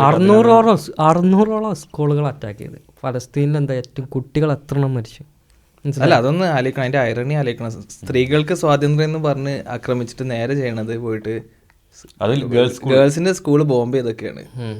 ബാൽ സ്റ്റാറ്റ്യൂ നമുക്ക് മലപ്പുറത്തൊന്ന് കാണാം, കത്തിക്കണം. ആ മറ്റേ സ്റ്റാർ ഓഫ് ഡേവിഡൊക്കെ വെച്ചിട്ടുള്ള അത് കത്തിച്ചിട്ടുണ്ടെങ്കിൽ സംഖ്യകൾ പറയും നിങ്ങൾ ഗോമാതാവിനെ കത്തിച്ചു എന്നറിയാം. അതേ കാലം പ്രശ്നം, വേറൊരു പ്രശ്നമൊന്നും ഉണ്ടാവില്ല. ബാൽ സ്റ്റാറ്റ് കത്തിച്ചിട്ടുണ്ടെങ്കിൽ അവർ വിചാരിക്കുന്നത് നമ്മൾ ഗോമാതാവിനെ കത്തിക്കാണ്. നമ്മളൊരു മെസ്സേജ് കൊടുക്കണം. നമ്മൾ സാത്താനിക് എടാ ഇന്ത്യയിൽ നിന്ന് എത്ര കുട്ടികളെ കാണാതായിട്ടുണ്ട് ഈ 2026 തുടങ്ങിയ ശേഷം എവിടെ പോകുന്നു? കാശ്മീരിൽ നിന്ന് ഇപ്പോഴത്തെ ഒരു റിപ്പോർട്ട് വന്നു നോക്കും, എത്ര കുട്ടികളെ കാണാൻ ആരുമില്ല. ചോദിക്കാനും പറയാൻ ഇത് എങ്ങോട്ട് പോകണം? നമ്മൾ എപ്പോഴെങ്കിലും കണ്ടിട്ടുണ്ടോ? നമ്മൾ സിനിമകളിൽ കാണാറുണ്ട്, കുട്ടികളെ തട്ടിക്കൊണ്ടുപോകും, ഒരു സംഘത്തിനെ പിടിക്കും. ശരിക്കും നമ്മൾ എപ്പോഴെങ്കിലും കണ്ടിട്ടുണ്ടോ ഈ തട്ടിക്കൊണ്ടുപോയ കുട്ടികളെ ബാക്കിൽ ഇത് എവിടെ വന്നിട്ടാണ് അവസാനിക്കുന്നത് എന്നുള്ളതിൻ്റെ ഒരു എന്ത് എപ്പോഴും നമുക്ക് കിട്ടിയിട്ടില്ല. ഒരു റിപ്പോർട്ടില്ല അതിനെ പറ്റിയിട്ട് കറക്റ്റ്, ഞാൻ കണ്ടിട്ടില്ല. ഡോക്യുമെൻ്ററീസ് ഉണ്ടോ? അതായത് ഇതിൻ്റെ പിന്നിൽ ആരാണ്, ഈ കുട്ടികൾ എവിടെയാണ് അവസാനിക്കുന്നത്? ഇതിനൊരു അവസാനം ഉണ്ടാവുമല്ലോ. തട്ടിക്കൊണ്ടുപോയി ഒരാൾ ഒരു കുട്ടീനെ തട്ടിക്കൊണ്ടുപോയി, അയാൾ എവിടെയെങ്കിലും ഏൽപ്പിച്ചു, അയാൾക്ക് പൈസ കിട്ടി, ആ കുട്ടീനെ എടുത്ത് കണ്ട് എവിടെ കൊണ്ടുപോകണം, ആരെടുത്ത് അവസാനിക്കണം, ഇതൊക്കെ ബാലിൻ്റെ വർഷിപ്പിലെ ഇതിൻ്റെയൊക്കെ മേലെ ഉണ്ടാവുക അങ്ങനെ ഈ കാര്യം എന്നാണ് ഞാൻ വിശ്വസിക്കുന്നത്. എന്താ നിഷിനെ? പിന്നെ ഇപ്പോൾ ഞാൻ പറഞ്ഞ ഇപ്പം നമ്മൾ മനുഷ്യന്മാരെല്ലാവരും ഒരു കൺക്ലൂഷനിൽ എത്തുന്നത് വിവിധ പോയിന്റുകൾ ഡോട്ട്സ് ജോയിൻ ചെയ്തിട്ടാണ്. അപ്പോൾ ഒരു ബുദ്ധി വിവരമുള്ള ആൾക്കാർ ഓരോരുത്തരും ഇപ്പോൾ നമ്മളെ കണ്ണിൽ കാണുന്ന ഇൻഫർമേഷൻസ് ഡോട്ട് ചെയ്ത് വായിക്കുമ്പോൾ നമുക്ക് സ്വാഭാവികമായിട്ടും നിങ്ങൾ പറഞ്ഞ നറേറ്റീവാണ് വരുന്നത്. അപ്പോൾ ലൈക്ക് ആയിരിക്കാം സ്വാഭാവികമായിട്ടും അത് ആവാൻ നല്ല ചാൻസ് ഉണ്ടെന്നാണ് ഞാൻ പറയുന്നത്. പിന്നെ ബാക്ക് ടു ദ വാർ, നിങ്ങൾ കണ്ടിരുന്ന ഒരു 1 വീക്ക് മുമ്പ് ഇറാൻ പബ്ലിഷ് ചെയ്ത ടാർഗറ്റ്സിൽ ആമസോൺ, എൻവിഡിയ, ടെസ്ല, പ്ലാന്റിയർ, ഈ കമ്പനീസൊക്കെ മിഡിൽ ഈസ്റ്റിൽ അവരെ ഓഫീസസ് അറ്റാക്ക് ചെയ്യുന്ന അവർ അനൗൺസ് ചെയ്തു. അതിൽ നിന്നിട്ട് ആമസോൺ ക്ലൗഡ് അവർ അറ്റാക്ക് ചെയ്തു ഗൾഫത്തെ. ഇനി സ്റ്റാർഗേറ്റിൻ്റെ ഡാറ്റ കീപ്പ് ചെയ്യുന്ന സ്ഥലമുണ്ട്, അത് അവരെന്ത് ചെയ്തിട്ടുണ്ട്, അതിൻ്റെ അത് അത്രയും സീക്രട്ടായൊരു സ്ഥലമായിരുന്നു. അതിൻ്റെ ഫോട്ടോ അവർ ഇന്ന് പബ്ലിഷ് ചെയ്തു. അവിടെ ഇറാൻ എന്താ പറഞ്ഞോ, ഒരു ലിസ്റ്റ് ഓഫ് കമ്പനീസ് ഇട്ടു. ഇത് പറഞ്ഞു ഈ കമ്പനിയിൽ വർക്ക് ചെയ്യുന്ന എല്ലാവരും ഇത്രയും പെട്ടെന്ന് അവിടുന്ന് മൂവ് ചെയ്യണം, വിത്തിൻ അവർ അവിടുന്ന് നിങ്ങൾ ഇവാക്യുവേറ്റ് ചെയ്യണം. ഈ കമ്പനീസിന്റെ ബിൽഡിംഗ് ഉള്ളതിന്റെ 1 കിലോമീറ്റർ ഡിസ്റ്റൻസിൽ എല്ലാവരും അവിടുന്ന് ഇവാക്യുവേറ്റ് ചെയ്യണം എന്ന് പറഞ്ഞ ഒരു പോസ്റ്റാണ് ഇട്ടവർ. അവർ പറയുന്നുണ്ട് ചെയ്യുന്നുണ്ട്. ബേസിക്കലി ഇതാണ് ചെയ്യേണ്ടത്, ഇതാ ഞങ്ങൾ ചെയ്യാൻ പോകുന്നത് അവരാണ്ട് പറയും, അതാണ് ചെയ്യുന്നത്. അതിൻ്റെ ഇടയിൽ ഇപ്പോൾ തുർക്കിയിലോട്ട് 2 മിസൈൽസ് തന്നു, 2 ഇസ്രായേലിൻ്റെ ആണെന്ന് ഇവർ തന്നെ പറഞ്ഞു, ഞങ്ങൾ തുർക്കിക്ക് ഇട്ടിട്ടില്ല. അതേപോലെ ഇന്ത്യൻ്റെ അടുത്തുള്ള ഒരു ഐലൻഡ് ഉണ്ടല്ലോ, അവിടെ US ബേസ് ഉണ്ടല്ലോ, 4000 കിലോമീറ്റർ അപ്പുറത്ത്. അത്ര വലിയ മിസൈൽസ് ഒന്നും ഇവർ ഡെവലപ്പ് ചെയ്തിട്ടില്ല, അവർക്ക് വരെ ഇട്ടിക്കണ്. അപ്പോൾ ഇസ്രായേൽ എന്താ വെച്ചിട്ട് ബാക്കിയുള്ള കൺട്രീസിനെ ഇതിലോട്ട് ഡ്രാഗ് ചെയ്യാൻ നല്ല നോക്കുന്നുണ്ട്. പക്ഷേ UAE-ക്കാട്ടോ ഏറ്റവും കൂടുതൽ അറ്റാക്ക് എല്ലാവരെക്കാട്ടിലും കിട്ടിയിട്ടുള്ളത്. ഒന്നാമത് UAE ഇവരെ അടുത്താണ്, ജിയോഗ്രഫിക്കലി ഇവരെ ഒരുപാട് കമ്പനീസ് ഹോസ്റ്റ് ചെയ്യുന്നുണ്ട്, മിലിറ്ററി ബേസ് ഉണ്ട്, അങ്ങനത്തെ സംഭവങ്ങളൊക്കെ ഉണ്ട്. അതൊരു റീസൺ ആയിരിക്കാം. പിന്നെ പാവപ്പെട്ട ജനങ്ങൾ ഈ യുദ്ധം കൊണ്ട് കുറേ ആൾക്കാർ അനുഭവിക്കുന്നുണ്ട്. ഇപ്പോൾ നമ്മുടെ നാട്ടിൽ ഗ്യാസിൻ്റെ വില, പെട്രോളിൻ്റെ വില എല്ലാവരും ബാധിക്കും. ഇപ്പോൾ നമുക്ക് ഇങ്ങോട്ട് എങ്ങനെയാണ് പെട്രോളിന് വില കൂടി? എത്ര കൂടി? ലിറ്ററിന് 2 ഏകദേശം 40-50 അടുത്ത് കൂടി പെട്രോളിന്. ഇപ്പോൾ ഞങ്ങളെ CEO ആയിട്ട് ടൗൺ ഹാളിൽ ആയിരുന്നു കഴിഞ്ഞ ആഴ്ച. അവർ പറയണമെന്ന് വെച്ച് കഴിഞ്ഞാൽ അധികം കാലം ഇത് മുന്നോട്ട് പോയി കഴിഞ്ഞാൽ ഇത് തിരിച്ചു വരാൻ ഒരുപാട് എല്ലാവർക്കും. ഇപ്പോൾ ക്രൂഡ് ഓയിലിൻ്റെ വില 2007-ലുണ്ടായിരുന്ന ഫിനാൻഷ്യൽ ക്രൈസിസിൻ്റെ ടൈമില്ലേ, അത്ര ആ റേഞ്ചിലെത്തിയില്ലേ. ഇതെന്താ പറയുക, ഇപ്പോൾ ഈ നമ്മൾ ഈ പറഞ്ഞല്ലോ, ഇപ്പോൾ ഓയിലാണെങ്കിലും ഈ ഗ്യാസ് ആണെങ്കിലും ഇതൊക്കെ എക്സ്ട്രാക്ട് ചെയ്യുന്ന ഒരു സെറ്റപ്പ് ഉണ്ടല്ലോ, ഈ ഒരു ബിൽഡ് ചെയ്ത് വെച്ച ആ ഒരു ഇൻഫ്രാസ്ട്രക്ചർ ഉണ്ട്. ഈ ഇൻഫ്രാസ്ട്രക്ചർ കോസ്റ്റ് എന്ന് പറഞ്ഞാൽ അത്രയും ഹൈ ആണ്. ഇതിന്റെ പ്രോപ്പർ റിട്ടേൺസ് ചിലപ്പോൾ 20 കൊല്ലം 25 വർഷം കഴിഞ്ഞിട്ടാണ് ഇതിന്റെ ROI വരിക. മനസ്സിലായില്ലേ? Return on investment. കാരണം അത്രയും കാലം ചിലപ്പോൾ അത് ആ റണ്ണിങ് കോസ്റ്റ് ഇതൊക്കെ മാനേജ് ചെയ്ത് പോയി 20-25 വർഷമോ അല്ലെങ്കിൽ 30 വർഷമോ കഴിഞ്ഞിട്ടാണ് ഇത് ആ ബിൽഡ് ചെയ്ത ഇൻഫ്രാസ്ട്രക്ചറിനെക്കാട്ടിലും കോസ്റ്റ് ജനറേറ്റ് ചെയ്ത് തുടങ്ങുക. അപ്പോൾ സ്വാഭാവികമായിട്ടും ഇത് നശിച്ചു കഴിഞ്ഞാൽ ഇനി അതൊരു പുതിയ ഇൻഫ്രാസ്ട്രക്ചർ ഉണ്ടാക്കി അതിൽ നിന്ന് ഇത് വന്ന് അപ്പോൾ എന്താ വെച്ചാൽ കോസ്റ്റ് കൂടുകയുള്ളൂ. ഒരിക്കലും ഇപ്പം കിട്ടുന്ന കോസ്റ്റിന് നമുക്ക് കിട്ടൂല. കാരണം അത് ഓൾറെഡി അത്രയും കാലം മുമ്പ് ഉണ്ടാക്കി വെച്ചുകൊണ്ട് അത് ആ ഒരു ബ്രേക്ക് ഇവൻ പോയിന്റ് എത്തി. അതിന് ശേഷം സ്വാഭാവികമായിട്ടും ബ്രേക്ക് ഇവൻ പോയിന്റ് കഴിഞ്ഞ് കഴിഞ്ഞാൽ നമുക്ക് എന്ത് ചെയ്യാൻ പറ്റും, കൂടുതൽ ലാഭം ഉണ്ടാകുമ്പോൾ അവിടെ റേറ്റ് കട്ട് ചെയ്തിട്ട് കുറച്ചും കൂടിയൊക്കെ എഫക്റ്റീവായിട്ട് കൊടുക്കാൻ പറ്റും.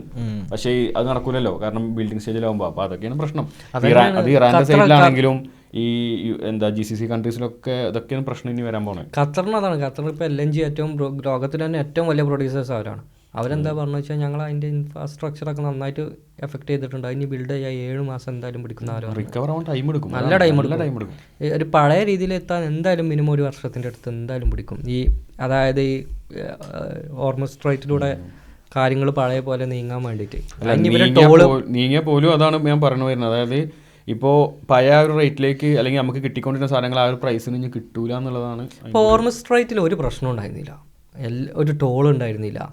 നോക്ക്, പിന്നെ സൂയസ് കനാലിൽ ഇവർ ടോൾ വിരിക്കുന്നുണ്ട്, ഈജിപ്ത്. പനാമയിൽ ടോൾ വിരിക്കുന്നുണ്ട് US. അങ്ങനെ ഒരുപാട് സ്ഥലത്ത് ഇതേപോലെ ഈ ഷിപ്സ് പോകേണ്ട സ്ഥലങ്ങളിൽ ടോളുണ്ട്. ഇത് ഫ്രീ ആയിരുന്നു ഈ ഏരിയ. ഒമാനോ ഇവരോ ടോളില്ലാത്ത സ്ഥലമായിരുന്നു, ഇറാനോ. ഇനിയിപ്പോൾ ഒരു ടോൾ വിരിക്കാൻ പോകും, $2 മില്യൺ വരെയാവും ടോൾസ്. ആലോചിച്ച് നോക്ക്, എന്തിനാ വെറുതെ അവിടെ കൊണ്ടുപോയിട്ട്. ഇനിയിപ്പോൾ അവിടുന്ന് ഒന്നും ചെയ്യാൻ പറ്റില്ല. എന്താ വെച്ചാൽ ആ ഏരിയ ഇവരെ എൻ പ്ലാനാണത്. ഇതിങ്ങോട്ട് അടച്ചിടുക എന്നുള്ളത്. ഇവരെ യുദ്ധം വന്ന് ഇപ്പോൾ നമ്മളൊരു ഇൻസ്ട്രക്ഷൻ കൊടുക്കണമെന്ന് പറഞ്ഞിരുന്നില്ലേ, യുദ്ധം വന്നാൽ എന്ത് ചെയ്യണം എന്നുള്ളത് ഇറാൻ്റെ അതിലുള്ളൊരു മെയിൻ ഇൻസ്ട്രക്ഷനാണ്. കാര്യങ്ങൾ കയ്യിൽ നിന്ന് പോയിട്ടുണ്ടെങ്കിൽ ഹോർമുസ് സ്ട്രൈറ്റ് ക്ലോസ് ചെയ്യുക എന്നുള്ളത്. അത് അവർ ചെയ്ത് ഒരുപാട് കാര്യങ്ങളുണ്ട് കേട്ടോ. കാര്യങ്ങൾ കയ്യിൽ നിന്ന് പോയാൽ ചെയ്യേണ്ട ഒരുപാട് കാര്യങ്ങൾ ലിസ്റ്റ് ഉണ്ട് ഇവരടുത്ത്. അതിലൊന്നേന്ന് ഹോർമുസ് സ്ട്രൈറ്റ് ചെയ്യണം എന്നുള്ളത്. ഇറാൻ്റെ അടുത്ത് ന്യൂക്ലിയർ ബോംബ് ഇല്ല എന്ന് പറയുമ്പോൾ ഏറ്റവും വലിയ ന്യൂക്ലിയർ ബോംബ് എന്ന് പറയാൻ, ഏറ്റവും വലിയ ബോംബ് എന്ന് പറയാനുള്ള ഒരു ആയുധം അവരുടെ കയ്യിൽ ഇതാണ്. എന്നിട്ട് അവർക്ക് കുറേ മൈൻസ് ഉണ്ട് ഇതിൻ്റെ അടിയിൽ, മനസ്സിലായോ? അപ്പോൾ അവിടെ എന്ത് ചെയ്യണം എന്നുള്ളത് ഇവർക്ക് US പ്ലാനില്ല. US ഒരു USS ജെറാൾഡ് അതിൻ്റെ അടുത്ത് വരെ വന്നല്ലോ. എന്നിട്ട് ഇവർ അറ്റാക്ക് ചെയ്ത് പോയി എന്നാണ് പറഞ്ഞത്. പക്ഷേ US റിജക്റ്റ് ചെയ്യുന്നുണ്ട്, അറ്റാക്ക് ചെയ്ത് എല്ലാ ടോയ്ലറ്റിൻ്റെ ഉള്ളിൽ എന്താ ലീക്ക് ഉണ്ടായിട്ടാണ് തിരിച്ചു പോയതെന്ന് പറഞ്ഞാൽ. എന്നിട്ടിപ്പോൾ ഗ്രീസിൽ വന്ന് ഗ്രീസിൽ നിന്നും ക്രൊയേഷ്യയിൽ നിന്നും പണി കഴിഞ്ഞ് തിരിച്ച് വീണ്ടും യുദ്ധമുഖത്തേക്ക് തന്നെ പോകുന്നുണ്ട്. ഇവർക്ക് ഈ സാറ്റലൈറ്റ്സ് ഇൻറ്റലും എല്ലാം കൊടുക്കുന്ന ആരാ അറിയോ? റഷ്യൻ. ചൈന അടുത്ത് ഒമാൻ ആസിയൻ്റെ അടുത്ത് വന്നിട്ടാണ് ചൈന നിൽക്കുന്നത്. അതിനൊന്നും ആരും ഒന്നും തൊടൂല. നല്ല ഇൻ്റർവ്യൂ അല്ല കൊടുക്കുന്നത്. അതാണ് ചൈന റഷ്യൻ്റെ സപ്പോർട്ട് ഇല്ലെങ്കിൽ കുറേ കിട്ടൂല. ചൈന അവരെ പിന്നെ അവരെ വാർ ടെക്നിക്സ് ഒക്കെ നോയിട്ട് പഠിച്ചുകൊണ്ടിരിക്കുക. എങ്ങനെ US വന്നിട്ടുണ്ടെങ്കിൽ എങ്ങനെ ചെയ്യണം, എന്ത് ചെയ്യണം, എല്ലാ കാര്യങ്ങളും അല്ല എന്താ പറയുക, ഇപ്പോൾ നമുക്ക് ഈ പ്രിസൈസ് അറ്റാക്കൊക്കെ നടക്കണമെങ്കിൽ ആ ലൊക്കേഷനിൽ ഇന്ന സംഭവം നടക്കുന്നുണ്ട്, ഇന്ന ആളവിടെ വരും, അല്ലെങ്കിൽ ഇന്ന സാധനമാണ് അവിടെ ഉള്ളത്, ഇന്ന കോർഡിനേറ്റ്സ് ആണെന്ന് പറഞ്ഞു കൊടുക്കാൻ ഇല്ല ടെക്നോളജി ഇറാൻ്റെ അടുത്ത് അത്ര ഇല്ലെന്നാണ് ഞാൻ മനസ്സിലാക്കി. അതുകൊണ്ടാണ് ചൈന റഷ്യ അങ്ങനത്തെ കാര്യത്തിൽ അവരെ സപ്പോർട്ട് ചെയ്യണേ. ഈ ജിയോ മാപ്പും അതേപോലെ തന്നെ ഇങ്ങനത്തെ പ്രിസൈസ് ലൊക്കേഷനുകൾ, കോർഡിനേറ്റ്സുകൾ, പിന്നെ ഇങ്ങനത്തെ ഡാറ്റാസ്, മെയിൻലി ഡാറ്റാസാണ് ഇവർ കൊടുക്കുന്നത്. ഇപ്പോൾ മിസൈലും കാര്യങ്ങളും കൊടുക്കുന്നത്, പക്ഷേ അത് ഏറ്റവും കൂടുതൽ റഷ്യയും ചൈനയും ഇറാന് കൊടുക്കുന്നത് ഡാറ്റാസാണ്. അമേരിക്കൻ്റെ എന്തൊക്കെ സാധനങ്ങൾ എവിടെയൊക്കെ ഉണ്ട്, എവിടെയൊക്കെ സാധനങ്ങൾ വരുന്നുണ്ട് എന്നുള്ള ഡാറ്റാസ് ബേസിക്കലി ഇവർ നല്ല സപ്പോർട്ട് ചെയ്ത് കൊടുക്കുന്നുണ്ട്. പിന്നെ ഇത് വലിയ വാറായ വെച്ചാൽ വലിയ വാറാണ്. എന്താ വെച്ചാൽ 6000-ഓളം പ്ലസ് പിന്നെ സ്ഥലങ്ങൾ ഇവർ ഹിറ്റ് ചെയ്ത് ഇവരെ ഇത് ഫൈറ്റർ ജെറ്റ്സൊക്കെ അതേപോലെ മിസൈൽസൊക്കെ. പിന്നെ അമേരിക്കക്ക് നല്ല നഷ്ടങ്ങളുണ്ടോ വെച്ചിട്ടുണ്ടെങ്കിൽ ഈ തോംഹാക്ക് മിസൈൽസ് ഉണ്ടല്ലോ, അതൊക്കെ അതിൻ്റെയൊക്കെ പ്രൊഡക്ഷനൊക്കെ അതിൻ്റെ 25% അതിൻ്റെ പ്രൊഡക്ഷന് അവരെടുത്ത് അത് ഒരു വർഷം എത്രേ പ്രൊഡ്യൂസ് ചെയ്യാൻ പറ്റുള്ളൂ. അതേപോലെ അവരെ ഡ്രോൺസിൽ നല്ല ഒരു ദിവസം ഒരു ഡ്രോണെങ്കിലും നഷ്ടപ്പെട്ടുകൊണ്ടാണ് ഈ വാർ മുന്നോട്ട് വയ്ക്കുന്നത്. ഇവിടെ ഇറാഖിലും ഉണ്ടല്ലോ ഈ ഇറാൻ്റെ മിലീഷ്യകൾ, ഓരോ അടിക്കുന്നുണ്ട്. പിന്നെ അതേപോലെ ഈ താടിനാണ് ഭയങ്കര പ്രശ്നമായത്. കൊല്ലത്തിലെ 7-8 ഒരു പ്രൊഡക്ഷൻ കപ്പാസിറ്റി ഉള്ളൂ. പക്ഷേ അത് യുദ്ധത്തിലെ ഫസ്റ്റത്തെ വീക്ക് തന്നെ അത്രയും നഷ്ടം വന്നു. അതായത് നഷ്ടം നശിച്ചു പോയി. അപ്പോൾ അവർക്ക് റിക്കവർ ആകാൻ കഴിയില്ല. അത് അത്രയും സാധനം പ്രൊഡ്യൂസ് ചെയ്യാൻ റഡാറിന് നല്ല $1 billion എങ്ങാനും ഉണ്ടായിരുന്നു ഇവിടെ അടിച്ചിട്ടത് ഖത്തറിലൊക്കെ. അത് ജപ്പാനിൽ നിന്നൊക്കെ ഇവർ കൊണ്ടുവന്ന്, എന്നിട്ട് ജപ്പാനിൽ നിന്ന് എടുത്ത് കൊണ്ടുവന്ന് ആ സാധനം. അല്ല നോർത്ത് കൊറിയക്ക് കൊടുത്തത് കുറേ തിരിച്ചു വിളിച്ചല്ലോ. നോർത്ത് കൊറിയ സൗത്ത് കൊറിയക്ക് വിളിച്ചാണ് സൗത്ത് കൊറിയക്ക്. അപ്പോൾ അതാകെ കുറച്ചേ ഉള്ളൂ. അതൊക്കെ അങ്ങനത്തെ ഒക്കെ ഒരു പ്രശ്നമുണ്ട്. അതാണ് ഈ പറഞ്ഞ ഈ എക്കണോമിക്കലി ഫിനാൻഷ്യൽ വാർ. വാർ. അപ്പോൾ പൈസയും വേണ്ട. ഞാൻ ഇപ്പോൾ നമ്മളിങ്ങനെ കയറുന്നതിന് മുമ്പ് ഒരു ട്വീറ്റ് അയച്ചു. US World War II ശേഷം അവർക്ക് ഓരോ ഇയറിലും ഈ ഡിഫൻസിലേക്കുള്ള ഒരു ബഡ്ജറ്റ് ഉണ്ടല്ലോ, അതിക്കിപ്പോൾ $1.5 trillion ഈ കഴിഞ്ഞ ഒരു വർഷം അവർ ആഡ് ചെയ്തു നോർമൽ ബഡ്ജറ്റിന്റെ പുറമെ. അതാണ് ഏറ്റവും ടോപ്പ്. ഇതുവരെയുള്ള ഏറ്റവും ഹൈക്കിൽ മീൻസ് ബഡ്ജറ്റിലേക്ക് സ്പെൻഡ് ചെയ്യുന്നതിന്റെ ഏറ്റവും ടോപ്പസ്റ്റ് ഹൈക്ക് ഇപ്രാവശ്യമാണ് ഉണ്ടായിട്ടുള്ളത് എന്നുള്ളത്. അതായത് ടാക്സ് മണി മൊത്തം പോകുന്നത്, അതാണ് കുറെ പേരുടെ പ്രശ്നം. അതാണ് ഇപ്പൊ പറഞ്ഞില്ലേ 9 മില്യൺ ആൾക്കാർ പ്രൊട്ടസ്റ്റ് ചെയ്തു നോക്കുള്ളത്. അതൊക്കെ ഇതുകൊണ്ടാണ്. കാരണം അവിടെ ഒരു ഫ്രീ ഹെൽത്ത് കെയർ പോലും ഇല്ല. ഇപ്പൊ നമുക്ക് പോളണ്ടിലാണെങ്കിലും നമുക്കൊന്നും ഇൻഷുറൻസ് ഇല്ലെങ്കിൽ പോലും പോകാനൊരു NFZ അല്ലെങ്കിൽ ഒരു എന്തെങ്കിലും ഒരു ഇതുണ്ട്. നമ്മുടെ നാട്ടിൽ ഗവൺമെന്റ് ഹോസ്പിറ്റലുണ്ട്. ഒരു പൈസ ഇല്ലാത്തവന് അവിടെ പോയി കഴിഞ്ഞാൽ ട്രീറ്റ്മെന്റ് കിട്ടും. പക്ഷെ അവിടെ അങ്ങനെ ഒരു ട്രീറ്റ്മെന്റ് സിസ്റ്റം ഇല്ല. ഇൻഷുറൻസ് നിർബന്ധമാണ്. അപ്പോൾ അവിടെ അതിന് പോലും അത്രയും ഫെസിലിറ്റി ഇല്ലാത്ത സാഹചര്യത്തിലാണ് ഇവർ ഇത്രയും ട്രില്യൺസും മില്യൺസും, അതും അമേരിക്കൻ്റെ വാറിന് പോലും വേണ്ടിയിട്ടല്ല, വേറെ രാജ്യങ്ങളുടെ വാറിന് വേണ്ടിയിട്ട് സ്പെൻഡ് ചെയ്യുന്നത് കൊണ്ടാണ് ഇത്രയും ആൾക്കാർ തെരുവിൽ ഇറങ്ങണത്. അതേപോലെ AI ഇൻവോൾവ്മെൻറ്റ് ഈ വാറിലാണ് നമ്മൾ ആദ്യമായിട്ട് കണ്ടു തുടങ്ങിയത്. അതായത് AI സ്വന്തമായിട്ട് തീരുമാനം എടുക്കാൻ തുടങ്ങി. ഇപ്പം ആന്ത്രോപ്പിക്കില്ലേ, ക്ലോഡ് AIൻ്റെ founders, like the company that found അതെ പാരൻ്റ് കമ്പനി. അപ്പോൾ അവർ US-ൻ്റെ ഒരു പെൻറ്റഗണുമായിട്ടുള്ള കോൺട്രാക്റ്റിൽ നിന്ന് റിമൂവ് ആയി. എന്താണെന്ന് വെച്ചിട്ടുണ്ടെങ്കിൽ കാരണം പറഞ്ഞത് AIക്ക് സ്വന്തമായിട്ട് തീരുമാനം എടുത്ത് ടാർഗറ്റിനെ ഡിസ്ട്രോയ് ചെയ്യാനുള്ള പെർമിഷൻ കൊടുക്കാൻ പോവുകയാണെന്ന് പറഞ്ഞു. ഇവരെ AI ഉപയോഗിച്ചിട്ട് ഇവർ ആ റീസൺ കൊണ്ട് ഇവർ പിന്മാറി നേരെ കയറി ഓപ്പൺ AI കോൺട്രാക്റ്റ് എടുത്തു. ഒറ്റ നൈറ്റ് കൊണ്ട് അതൊക്കെ ഉണ്ടായത്. മനസ്സിലായോ? അതൊരു മാസ് ക്യാമ്പയിനൊക്കെ നടന്നിരുന്നല്ലോ. അതെ അതെ അതെ. എന്താ ഓപ്പൺ ഐൻ്റെ ഈ ഇത് കളയാൻ വേണ്ടി എല്ലാവരും സബ്സ്ക്രിപ്ഷനൊക്കെ ഒഴിവാക്കിയിട്ട് കാരണം സപ്പോർട്ട് ചെയ്യരുത് എന്നുള്ള രീതിയിൽ. ഓപ്പൺ AI ശരിക്കും ഒരു സ്ട്രഗ്ലിംഗ് ഫേസിലാണെന്ന് തോന്നുന്നു ഇപ്പോൾ. അപ്പോൾ അവരെ സോറ ക്യാൻസൽ ചെയ്തല്ലോ അല്ലേ? സോറ ക്യാൻസൽ ചെയ്തവർ ആ പ്ലാൻ ഒഴിവാക്കി. എത്ര $1 million ഇത്ര അവർക്ക് ഒരു ദിവസം ചിലവ് അതിന്. എന്താ പറയുക, എനിക്ക് തോന്നുന്നു ചാറ്റ്ജിപിറ്റിനെക്കാളും അഡ്വാൻസ് ആയി കുറേ. ഇപ്പോൾ ഒരുപാട് ഈ എന്താ ഗ്രോക്ക്, ഈ ക്ലൗഡ്, ഇതൊക്കെ ചാറ്റ്ജിപിറ്റിനെക്കാട്ടിലും കുറച്ചും കൂടി അഡ്വാൻസ്ഡ് ആൻസേഴ്സും അതേപോലെ തന്നെ ഔട്ട്പുട്ടൊക്കെ തരാൻ തുടങ്ങി. അപ്പോൾ കൂടുതൽ ആൾക്കാർ ഇപ്പോൾ അതിലേക്കൊക്കെ സ്വിച്ച് ആവുന്നുണ്ട്. പണ്ട് എന്താ പറയുക, പണ്ട് ചാറ്റ്ജിപിറ്റി ഒരു ഒറ്റ ഓപ്ഷനേ ഉള്ളൂ നമുക്ക് എല്ലാവർക്കും ഇത് വന്ന സമയത്ത്. ഇപ്പൊ ഒരുപാട് ഓപ്ഷനായി. എന്താ പറയുക, Amazon 95-94 വന്ന ടൈമിൽ ആമസോണിന് കോമ്പറ്റീഷൻ ഇല്ല. അന്ന് ആൾക്കാർക്ക് അറിഞ്ഞിരുന്നെങ്കിൽ എല്ലാവരും അതിൻ്റെ പിന്നാലെ പോയിരുന്നു. പക്ഷെ ഇന്ന് ആൾക്കാരിങ്ങനെ നോക്കി നിൽക്കുകയാണ്, അടുത്തത് എന്താണ്. AI അതാണ്, ആ സ്റ്റേജിലാണ്. അപ്പോൾ ഓപ്പൺ AI എന്താ വിചാരിച്ചെന്ന് അറിയാം, ഓക്കെ ഞങ്ങൾ ഡോമിനേറ്റ് ചെയ്തു, ഞങ്ങളാണ് നെക്സ്റ്റ് ഗൂഗിൾ, ഞങ്ങളാണ് നെക്സ്റ്റ് ബിഗ് തിങ് എന്നുള്ള രീതിയിൽ നിന്ന്. പക്ഷേ ചൈന ഭയങ്കര മുന്നേറ്റമാണ് അതിൻ്റെ കാര്യത്തിൽ. ഭയങ്കര മുന്നേറ്റം പറഞ്ഞാൽ ഭയങ്കര സീ ഡാൻസ് ഉണ്ടല്ലേ. ഓ എന്താ അതിന്റെ സ്പെഷ്യൽ ഫീച്ചേഴ്സ് എന്താണ്? വീഡിയോ ജനറേറ്റ് ചെയ്യാ എന്താ അഡ്വാൻസ്ഡ് വെച്ചിട്ടാ സീ ഡാൻസ്. അടിപൊളി വീഡിയോ സീ ഡാൻസ് ആണ് ജനറേറ്റ് ചെയ്യുന്നത്. അതേപോലെ പിന്നെ ഗ്രോക്ക് കുഴപ്പമില്ല, കോഡിങ്ങിന് ഗ്രോക്ക് അടിപൊളിയാണ്. ക്ലോഡാണ് ഏജന്റിൽ എനിക്ക് അടിപൊളിയായിട്ട് തോന്നിയത്. ഏജന്റിൽ ക്ലോഡ് ഉപയോഗിച്ചിട്ട് ക്ലോഡ് എല്ലാവരും ഒന്ന് ട്രൈ ചെയ്യുക. ക്ലോഡ് ഉപയോഗിച്ചിട്ട് പലതും ബിൽഡ് ചെയ്യുക. എന്താ വെച്ചാൽ ഇതിൽ ബെനിഫിറ്റ് ഉണ്ട്, പക്ഷെ നമുക്കിതിൽ നോക്കി കാണേണ്ട കാര്യം എന്താ വെച്ചിട്ട് നമ്മൾ അറിയുന്ന കുറേ ഐ ടിയിലും സോഫ്റ്റ്വെയർ എഞ്ചിനീയേഴ്സും ഡെവലപ്പേഴ്സൊക്കെ ഉണ്ട്.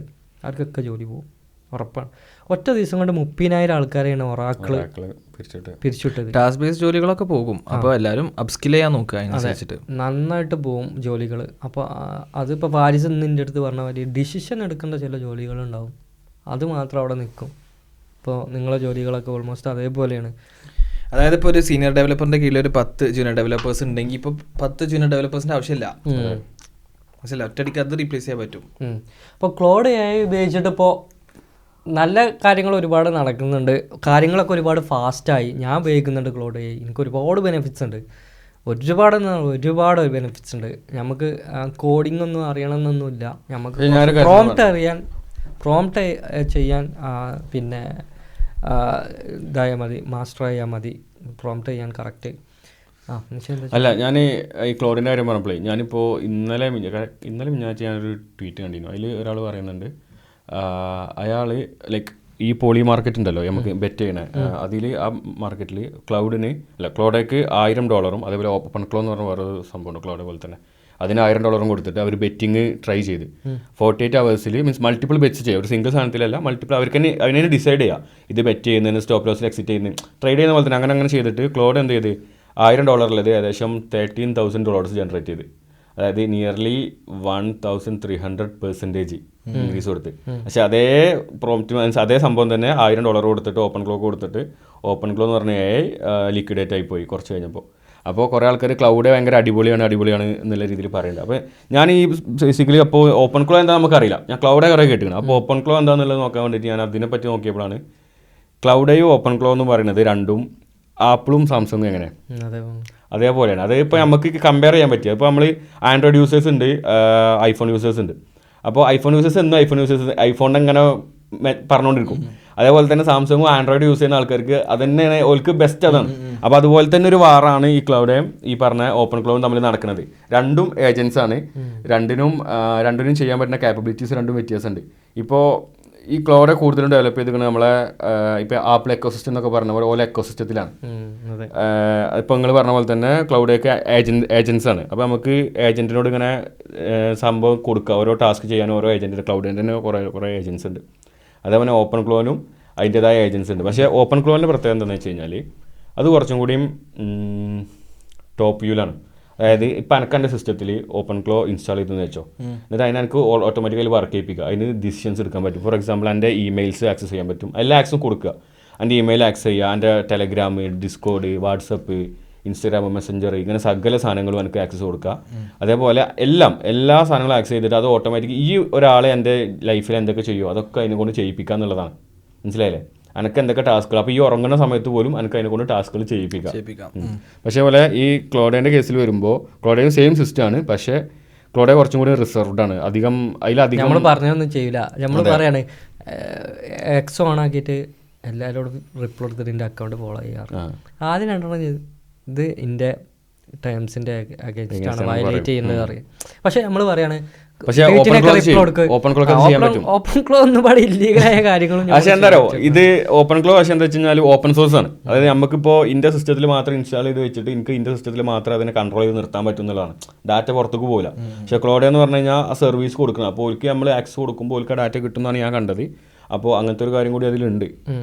ഈ ആന്ത്രോപ്പിക്കിൻ്റെ പിന്നെ ഫൗണ്ടറും ഓപ്പൺഎഐൻ്റെ ഫൗണ്ടറും സാമാൻ ആൾട്ട്മാനും ഒക്കെ ഒരുമിച്ച് വർക്ക് ചെയ്തിരുന്നത്. അവരിപ്പോൾ മിണ്ടില്ല, അവർ പ്രശ്നങ്ങളാണ്. അതിൻ്റെ ഇടയിൽ പോയിട്ടാണ് മോദി കൈ നോക്കിയത്. അതിൽ ഇവർ രണ്ടാളും എടുത്ത് നിൽക്കുന്നുണ്ട്, ഇവർ രണ്ടാളും കൈ കൊടുക്കാതെ ഇങ്ങനെ നിന്ന്. അപ്പൊ മോദി പോയിക്കാണ്ട് PR വർക്കിന്റെ പുറത്ത് പോയിക്കാണ്ട് കൈ കഴിക്കണം. അല്ല അത് കഴിഞ്ഞിട്ട് സാമാത്മാവ് സ്റ്റേറ്റ്മെന്റ് ഇട്ടില്ലല്ലോ, അതായത് ഇങ്ങനെ ചെയ്യുന്ന ഞാൻ അങ്ങനെ ചെയ്യുന്നല്ല, ഇങ്ങനെ കൈ പൊന്തിച്ച് അങ്ങനെ ചെയ്യണം എന്നുള്ളത് ഞാൻ എക്സ്പെക്ട് ചെയ്തിട്ടുണ്ടായിരുന്നില്ല, അപ്പോൾ അത് ശ്രദ്ധിച്ചില്ല എന്നൊക്കെ രീതിയിൽ പുള്ളി പറയുന്നുണ്ട്. നിങ്ങൾ കണ്ടിരുന്നു ഹണ്ണി വാട്ട് ഈസ് ഫണ്ണി എന്ന് പറഞ്ഞ ഒരു പിന്നെ ഒരു അത് ഇന്റർനാഷണൽ വൈറൽ കൊമേഡിയന്റെ ആ വീഡിയോ ബാൻ ചെയ്തു ഇന്ത്യയിൽ. നമുക്ക് ഇവിടെ കിട്ടുന്നുണ്ട്. പക്ഷെ നിങ്ങൾ ശ്രദ്ധിച്ചോ, ഈ മോഡി വിദേശത്തുള്ള ആൾക്കാരോട് പെരുമാറുന്ന രീതി, ഇന്ത്യയിലുള്ള ആൾക്കാരോട് പെരുമാറുന്ന രീതി ശ്രദ്ധിച്ചു. ഇന്ത്യക്കാരെ മുമ്പിൽ അയാൾ ഭയങ്കര ടഫായിട്ട് നിൽക്കും, ചിരിക്കില്ല.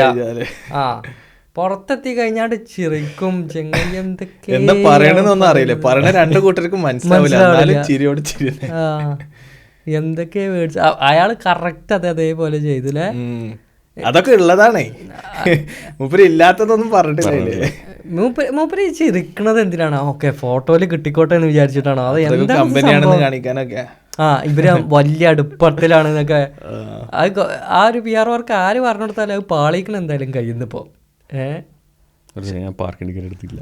ഓക്കെ ഇവിടെ പാർക്ക് ടിക്കറ്റ് എടുത്തിട്ടില്ലേ? 6,000 ഫൈൻ വരും. 6,000 വരുമോ? 300 അതില്ല എടുത്തു. ഓക്കെ അപ്പോൾ അല്ല അതുണ്ട് ബാൻ ചെയ്ച്ചല്ലോ. ഏത് ഇന്ത്യയിൽ അത് ആക്സസ് ചെയ്യാൻ പറ്റില്ല തോന്നുന്നു ആ വീഡിയോ. അല്ല അതിനുശേഷം അത് ഒന്നും കൂടി വൈറലായത്, കാരണം കൂടുതൽ ആൾക്കാരെടുത്ത് അത് റീഷെയർ ചെയ്തു. അല്ല പക്ഷെ അതൊക്കെ ആലോചിക്കുമ്പോഴാണ് ചിന്തിക്കേണ്ടത്, ഇന്ത്യ ശരിക്കും ഒരു ഡിക്റ്റേറ്റർഷിപ്പ് ആവില്ലേ ഇപ്പൊ ഇവർ ചെയ്യണ പ്രൊപ്പഗണ്ട ഫിലിംസ് ആണെങ്കിലും.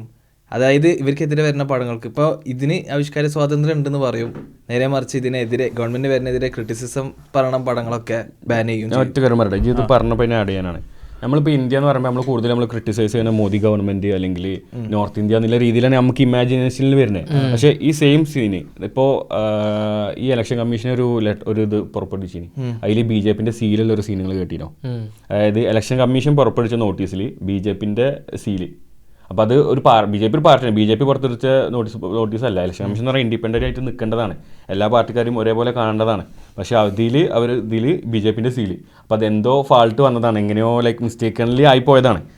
എന്നിട്ട് അത് കുറേ ഇൻഫ്ലുവൻസേഴ്സും ഇതേപോലെ കുറേ ആൾക്കാർ ഇൻസ്റ്റാഗ്രാമിൽ ഇട്ടിരുന്നു, അതെല്ലാം അവർ പിൻവലിച്ച്. അപ്പോൾ കേരളത്തിലുള്ള ഏതൊരു ഇൻഫ്ലുവൻസർ, എനിക്ക് കറക്റ്റ് പേര് ഓർമ്മയില്ല, പുള്ളിക്കാരി ഒരു ലേഡിയാണ്. പുള്ളിക്കാരി ഇതേപോലെ ഇതിനെ വെച്ച് റീൽ എന്തോ ചെയ്തിട്ട് അത് റിമൂവ് ചെയ്യാൻ വേണ്ടിയിട്ട് മെയിലും കാര്യങ്ങളൊന്നും കേരള പോലീസിൻ്റെ ആയിരുന്നു. കേരള പോലീസിന്റെ അതായത് അല്ല ഇൻസ്റ്റാഗ്രാം അത് റിമൂവ് ചെയ്തു. എന്നിട്ട് ആ ഇൻസ്റ്റാഗ്രാം റിമൂവ് ചെയ്തപ്പോൾ അതിന്റെ അടിയിൽ കമന്റ് വന്നത് ഇങ്ങനെ കേരള പോലീസിന്റെ റിക്വസ്റ്റ് വന്നതുകൊണ്ട് ഞങ്ങളത് റിമൂവ് ചെയ്യാന്ന് പറഞ്ഞിട്ട് റിമൂവ് ചെയ്തു.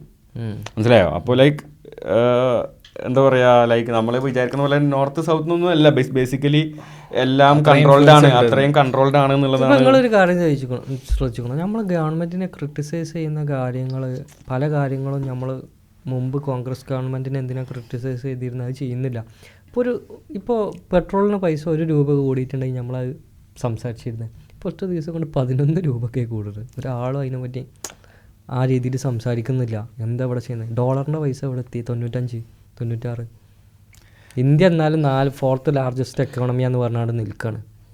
അല്ല പറഞ്ഞിട്ട് എന്താ നോർമലൈസ് ആയി പോവാണ്. എത്ര കാലം നമ്മൾ പറഞ്ഞു, ഒരു 10, 15, 20 വർഷമായി അത്രയൊക്കെ ആയിട്ട് നമ്മളിത് ഡെയിലി എല്ലാവരും ഇങ്ങനെ പറഞ്ഞുകൊണ്ടിരിക്കല്ലേ. പിന്നെ ഇപ്പോൾ ഇത് മനുഷ്യനല്ലേ ഒരു നോർമലൈസ് ആയി പോയി എന്നുള്ളതാണ് ഞാൻ മനസ്സിലാക്കുന്നത്. ഇപ്പം ഞാൻ എൻ്റെ ഒരു ഫ്രണ്ടിൻ്റെ അടുത്ത് സംസാരിച്ചിരുന്നു, നാട്ടിൽ പോയപ്പോൾ പുള്ളിക്കാരൻ പറഞ്ഞു, പുള്ളിക്കാരൻ എൻ്റെ അടുത്ത് പറഞ്ഞു, ഈ പ്രൊപ്പഗണ്ട മൂവീസൊക്കെ ഒരുപാട് വർക്ക് ചെയ്തിട്ടില്ല, നമ്മളിതിനൊക്കെ ബാൻ ചെയ്താലും നമ്മളിതിനൊക്കെ പറ്റി മീമ് പോലെ സംസാരിച്ചാലും മോക്ക് ചെയ്താലും അതൊക്കെ ചില ആൾക്കാരുടെ ഇടയിൽ നന്നായിട്ട് വർക്ക് ചെയ്തിരിക്കണം. പിന്നെ നമ്മൾ കേരളത്തിൽ നിൽക്കണോണ്ടാണ് നമുക്ക് അതിന്റെ എഫക്ട് മനസ്സിലാവാത്തത്. ഇവിടെ നിൽക്കണോ? എന്റെ വൈഫ് ബാംഗ്ലൂരിലാണ്. ഇപ്പൊ കേരള സ്റ്റോറി കാരണം അങ്ങനത്തെ ഒരു പ്രജുഡിസ് ഉണ്ട് മൈൻഡില്, ഇവർ ഫേസ് ചെയ്തിട്ടുണ്ട് അവിടെ. പിന്നെ തട്ടിടുന്ന ആൾക്കാരെ കാണുമ്പോ വേറെ ഓട്ടോക്കാരെ പെരുമാറ്റം, കേരള സ്റ്റോറി കണ്ടിട്ടില്ല എന്ന് പറഞ്ഞിട്ടുള്ള ഒരു വർത്താനൊക്കെ ഉണ്ടായിട്ടുണ്ടായിരുന്നു. അവർ കേരളത്തിന്റെ പുറത്ത് നല്ല പ്രശ്നങ്ങളുണ്ട്, ഇത് ഏൽക്കുന്നിടത്ത് ഏൽക്കുന്നുണ്ട് ഉണ്ടല്ലേ. കേരളത്തിൽ തന്നെ കേൾക്കുന്നുണ്ട്. അതേപോലെ പിന്നെ മോഡി വന്നാലേ പാകിസ്ഥാൻ എന്തെങ്കിലും ചെയ്യാൻ പറ്റുള്ളൂ എന്നുള്ള വിചാരം, ബാക്കിയുള്ളവരൊന്നും ചെയ്യില്ല, അങ്ങനത്തെ ഒക്കെ സംസാരങ്ങൾ. ഇതൊക്കെ മൂവീസ് നല്ല രീതിയിൽ അത് ഇൻഫ്ലുവൻസ് ആയിട്ടുണ്ട്. അത് മാത്രമല്ല, ഇത് പറയുന്ന ആൾക്കാരെന്ന് പറഞ്ഞിട്ടുണ്ടെങ്കിൽ പ്രായമായ ആൾക്കാരോ കുട്ടികളോ അല്ല, 10, 20, 30 വയസ്സായിട്ടുള്ള നല്ല എഡ്യൂക്കേറ്റഡ് ആയിട്ടുള്ള ലോകത്ത് കാണുന്ന ഈ അറിവുകളും സോഷ്യൽ മീഡിയ ഒക്കെ ഉപയോഗിക്കുന്ന ആൾക്കാർ ഇത് പറയുമ്പോൾ നമുക്ക് ഭയങ്കര വിഷമമാണ്. വിഷമം എന്ന് പറഞ്ഞാൽ ഇവരെന്തത് മനസ്സിലാക്കാത്തത്. എൻ്റെ അടുത്തൊക്കെ ഓരോരുത്തർ പറയും, ഞാനൊക്കെ ഇങ്ങനെ സംസാരിക്കും, ഇൻസ്റ്റാഗ്രാമിലൊക്കെ ചില ആൾക്കാർ മെസ്സേജ് അയക്കുമ്പോൾ ഇത് ഇങ്ങനെയല്ലേ അത് ഇങ്ങനെയല്ലേ, നിങ്ങൾ നമ്മൾ മുസ്ലിംസ് എന്ന് പറഞ്ഞിട്ടാണല്ലോ അറ്റാക്ക് ചെയ്യുക. അപ്പോൾ ഇതൊക്കെ പറയുന്ന ആൾക്കാരെ നമ്മളൊന്ന് വിലയിരുത്തുമല്ലോ. ഇതാരാണ് എൻ്റെ അടുത്ത് ഇപ്പോൾ ഒരാൾ വന്നുകൊണ്ട് എന്തെങ്കിലും പറഞ്ഞാൽ മതത്തിൻ്റെ പേരിൽ അറ്റാക്ക് ചെയ്യാൻ ഞാൻ നോക്കുക ആരാണ് ആള്, ബാക്ക്ഗ്രൗണ്ട്, ഇവന് കഥ ഉള്ള ആളാണോ കഥ ഇല്ലാത്ത ആളാണോ സംഖ്യയാണോ എന്താണെന്ന് നോക്കും. ഇത് ഒരിക്കലും പ്രതീക്ഷിക്കാതെ ഞാൻ അടിപൊളിയാണ് കാര്യങ്ങളൊക്കെ, ആളെ പേരും കാര്യങ്ങളൊന്നും ഞാൻ പറഞ്ഞില്ല, കേരളത്തിലുള്ള നല്ല വിദ്യാഭ്യാസമുള്ള നല്ല കമ്പനിയിൽ ജോലി ചെയ്യുന്ന യൂറോപ്പിൽ നിൽക്കുന്ന ആൾക്കാരിൻ്റെ അടുത്ത് ഇത് പറഞ്ഞപ്പോൾ എനിക്ക് ആകെ പറയുന്ന കാര്യങ്ങൾ എന്താ അറിയോ, നിങ്ങൾ മുസ്ലിംസ് ടേക്ക് ഓവർ ചെയ്യാണ് കേരളം ഇങ്ങനത്തെ ഒക്കെ രീതിയിൽ. അപ്പോൾ എവിടുന്നാണ് ഈ പ്രൊപ്പഗണ്ട ഹിന്ദുക്കൾക്ക് കുടിവെള്ളം അങ്ങനത്തെ ഒക്കെ രീതി, അതൊക്കെ കളവാണെന്നുള്ളത് ഏത് ആൾക്കും അറിയേണ്ടതാണ്. എൻ്റെ അടുത്ത് ഇങ്ങനെ വരെ പറഞ്ഞ ആൾക്കാരുണ്ട്, നിങ്ങൾ പോളണ്ടിൽ വന്നിട്ട് നിങ്ങളെല്ലാവരും ഒന്നായിട്ട് നിൽക്കല്ലേ, അങ്ങനെ വരെ പറഞ്ഞിട്ടുള്ള ആൾക്കാരുണ്ട്. നിങ്ങളെല്ലാവരും ഒന്നായിട്ട് നിൽക്കല്ലേ, നിങ്ങളെ ആൾക്കാരെ മാത്രമല്ല വിളിക്കുക, അങ്ങനെയൊക്കെ പറയുന്ന ആൾക്കാരുണ്ട് ഈ കാലത്തും. അതും ചെക്കന്മാർ നമ്മളെ സെയിം പ്രായക്കാർ കേരളത്തിൽ നിന്നുള്ള യൂറോപ്പിൽ വന്നിട്ട് അങ്ങനെ പറയുന്നവർ. നമ്മളിത് പ്രൂവ് ചെയ്യാൻ പോയിട്ടുണ്ടെങ്കിലാണ് നമ്മൾ പ്രശ്നം.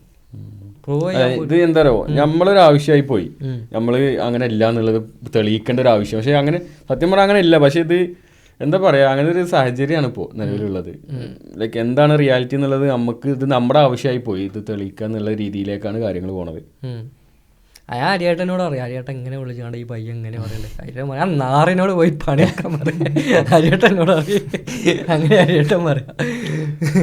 പിന്നെ ഓക്കെ, പിന്നെ വേറെ എന്താ പരിസരം, വേറെ എന്താണ് മാർസിലോട്ട് അല്ല സോറി മൂണിലോട്ടുള്ള ചന്ദ്രനിലോട്ടുള്ള നാസയുടെ മിഷൻ ഇത് എത്രാമത്തെയാണ്? അവസാനത്തെ മിഷൻ നടന്നത് 1972 Apollo missions.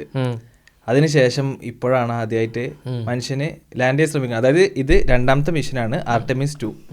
Artemis 2 our land ചെയ്യില്ല, അവർ ജസ്റ്റ് ചന്ദ്രന് ചുറ്റും പോയിട്ട് ആവശ്യം ഡേറ്റ കളക്ട് ചെയ്തിട്ട് ലാൻഡ് ചെയ്യാൻ പറ്റിയൊരു സാഹചര്യമാണോ അതിന് സംബന്ധമായിട്ടുള്ള ഡേറ്റ കളക്ട് ചെയ്തിട്ട് മൂന്നാമത്തെ മിഷനിലായിരിക്കും ഇവർ ലാൻഡ് ചെയ്യുക. അപ്പോൾ ചന്ദ്രനിൽ ലാൻഡ് ചെയ്യാന്ന് പറഞ്ഞു കഴിഞ്ഞാൽ ഒരുപാട് ബെനിഫിറ്റ്സ് കാണുന്നുണ്ട്. കാരണം ഇപ്പോൾ കുറച്ചുകൂടി ഡീപ്പർ സ്പേസ് ഒക്കെ ഒന്നുകൂടി ഡീപ്പായിട്ട് എക്സ്പ്ലോർ ചെയ്യണമെങ്കിൽ മൂണിലത്തെ ഒരു ബേസ് എന്ന് പറഞ്ഞു കഴിഞ്ഞാൽ അത്യാവശ്യമാണ്. അതായത് ഇപ്പോൾ ചൈനയും ശ്രമിക്കുന്നത് അതാണ്, മൂണിലൊരു നല്ലൊരു ഇൻഫ്രാസ്ട്രക്ചർ സെറ്റ് ചെയ്ത് കഴിഞ്ഞാൽ ചന്ദ്രനിൽ എന്ന് പറഞ്ഞു കഴിഞ്ഞാൽ ഐസ് ഉണ്ടല്ലോ, വെള്ളം ഉപയോഗിച്ചിട്ട് അത് ഫ്യൂവലാക്കാൻ പറ്റും, ഹൈഡ്രജൻ ഫ്യൂവലായിട്ട് യൂസ് ചെയ്യാൻ പറ്റും. വെള്ളം എന്ന് വെച്ച് കഴിഞ്ഞാൽ H2O ആണ്, അതിന് ഹൈഡ്രജൻ ഫ്യൂവലും ഓക്സിജൻ പിന്നെ ശ്വസിക്കാനുള്ള സപ്ലൈ വരെ അവിടെ നിന്ന് ഉണ്ടാക്കാൻ പറ്റും. അപ്പോൾ അതൊരു അഡ്വാൻറ്റേജ് ആണ്. പിന്നെ ചന്ദ്രന്റെ ഗ്രാവിറ്റി എന്ന് പറഞ്ഞു കഴിഞ്ഞാൽ ഭൂമിനെക്കാട്ടിലും കുറവാണ്, എത്രയോ കുറവാണ്. അതുകൊണ്ട് തന്നെ അവിടുന്ന് അവിടെ പോയിട്ട് അടുത്ത ലോഞ്ച് എന്ന് പറഞ്ഞു കഴിഞ്ഞാൽ കോസ്റ്റ് ഒന്നുകൂടി കുറവാണ്. അപ്പോൾ ഇവിടുന്ന് ഇത്രയും ഫ്യൂവൽ എടുത്തിട്ട് നമ്മളൊരു സ്പേസ് എക്സ്പ്ലോറേഷൻ ഇറങ്ങുന്നതിനെക്കാട്ടിലും ചന്ദ്രനിലൊരു ഇൻഫ്രാസ്ട്രക്ചർ സെറ്റ് ചെയ്യുകയാണെങ്കിൽ കുറച്ചുകൂടി ഡീപ്പറായിട്ട് പോകും. ഇപ്പോൾ മാർസിന്റെ എക്സ്പ്ലോറേഷൻ ഒക്കെ പറയുന്നുണ്ടല്ലോ. അപ്പോൾ ഇതെല്ലാം അപ്പോൾ മൂണിലൊരു ഇൻഫ്രാസ്ട്രക്ചർ ഉണ്ടാക്കുക എന്ന് പറഞ്ഞു കഴിഞ്ഞാൽ അത്രത്തോളം അഡ്വാൻറ്റേജ് തരുന്നൊരു കാര്യമാണ്. അപ്പോൾ അതാണ് ഇവരുടെ ലക്ഷ്യം. 10 ദിവസത്തെ മിഷൻ ആണല്ലോ, ഇവർ ഡേറ്റ കളക്ട് ചെയ്തിട്ട് തിരിച്ചു വരും. അപ്പോൾ നോക്കാം എന്താകും എന്നുള്ളത്. ഓക്കെ, അപ്പോൾ ഇൻഷാ അല്ലാ പിന്നെ അങ്ങനെയാണ് സംഭവം. ഉഷാറാവട്ടെ. ഏതായാലും വേറെന്താ നിശ്ചനെ, വേറെന്താ നമ്മൾ വിട്ടുപോയ എന്തെങ്കിലും കാര്യങ്ങളുണ്ടോ? ഞങ്ങൾ കുറച്ച് എപ്പിസോഡ്സ് ഒക്കെ ഡിലേ ആയത് കുറച്ച് തിരക്കിലായിട്ടാണ്. നമ്മൾ കുറച്ച് പരിപാടികൾ എല്ലാവർക്കും ഇത് ഞങ്ങളൊരു സൈഡ് ഹസിലാണ് പോഡ്കാസ്റ്റ് എന്ന് പറഞ്ഞത്. പക്ഷേ ഞങ്ങൾക്ക് എല്ലാവർക്കും ഓരോ അവനവൻ്റെതായ പരിപാടികളുണ്ട്. അപ്പോൾ കൺസിസ്റ്റൻസിയിൽ കുറച്ചൊരു പ്രശ്നം വന്നു. പക്ഷേ ഞങ്ങൾ തിരിച്ചു വരും. ഞങ്ങൾ ദുബായിൽ പോയി. പക്ഷേ ദുബായിൽ പോയിട്ട് നമുക്ക് വേണ്ട ഒരാളെ കിട്ടിയില്ല ഞാനും തക്കും പോയപ്പോൾ. പക്ഷേ ഞങ്ങൾ നോക്കി അവിടെ നിന്ന് ചെയ്യാൻ. പക്ഷേ ദുബായിലൊക്കെ നല്ല ടോപ്പിക്സൊക്കെ സംസാരിക്കാൻ പറ്റിയ ആരെങ്കിലുമൊക്കെ ഉണ്ടെന്നുണ്ടെങ്കിൽ നിങ്ങൾ അതെ. അതുപോലെ തന്നെ കേരളത്തിലെ ഇലക്ഷൻ വരികയാണ്. അപ്പോൾ നല്ല സ്ഥാനാർത്ഥികൾക്ക് നോക്കിയിട്ട് നിങ്ങൾ വോട്ട് ചെയ്യുക. ഇൻഫോംഡ് ആയിട്ട് വോട്ട് ചെയ്യുക, റാഷണലായിട്ട് വോട്ട് ചെയ്യുക. അതെ, അതാണ്. പിന്നെ എന്നാ ഇനി വേറെ എന്തെങ്കിലും ഉണ്ടോ? അതെ, കാര്യങ്ങൾ സംസാരിക്കാം. ഞങ്ങൾ എന്തെങ്കിലുമൊക്കെ ടോപ്പിക്കിനെ കുറിച്ച് സംസാരിക്കണം എന്നുണ്ടെങ്കിൽ നിങ്ങൾ കമന്റ് ബോക്സിൽ കമന്റ് ചെയ്യുക. ഞങ്ങൾ എല്ലാ കമന്റും വായിക്കാറുണ്ട് കേട്ടോ, എല്ലാം വായിക്കാറുണ്ട്. ഞങ്ങൾ എൻഗേജ് ചെയ്യണില്ല എന്ന് വിചാരിച്ചിട്ട് വായിക്കണില്ല എന്ന് വിചാരിക്കുന്നത്. ഇൻസ്റ്റാഗ്രാമിൽ മെസ്സേജ് അയക്കുക. ഓക്കെ, അപ്പോൾ നിങ്ങളെ കമന്റൊക്കെ കാണുമ്പോൾ നല്ല സന്തോഷമാണ്. ഓക്കെ, അപ്പോൾ ഇൻഷാ അല്ലാ നമുക്ക് വേറൊരു എപ്പിസോഡിൽ കാണാം. എന്നാൽ ശരി, ബൈ.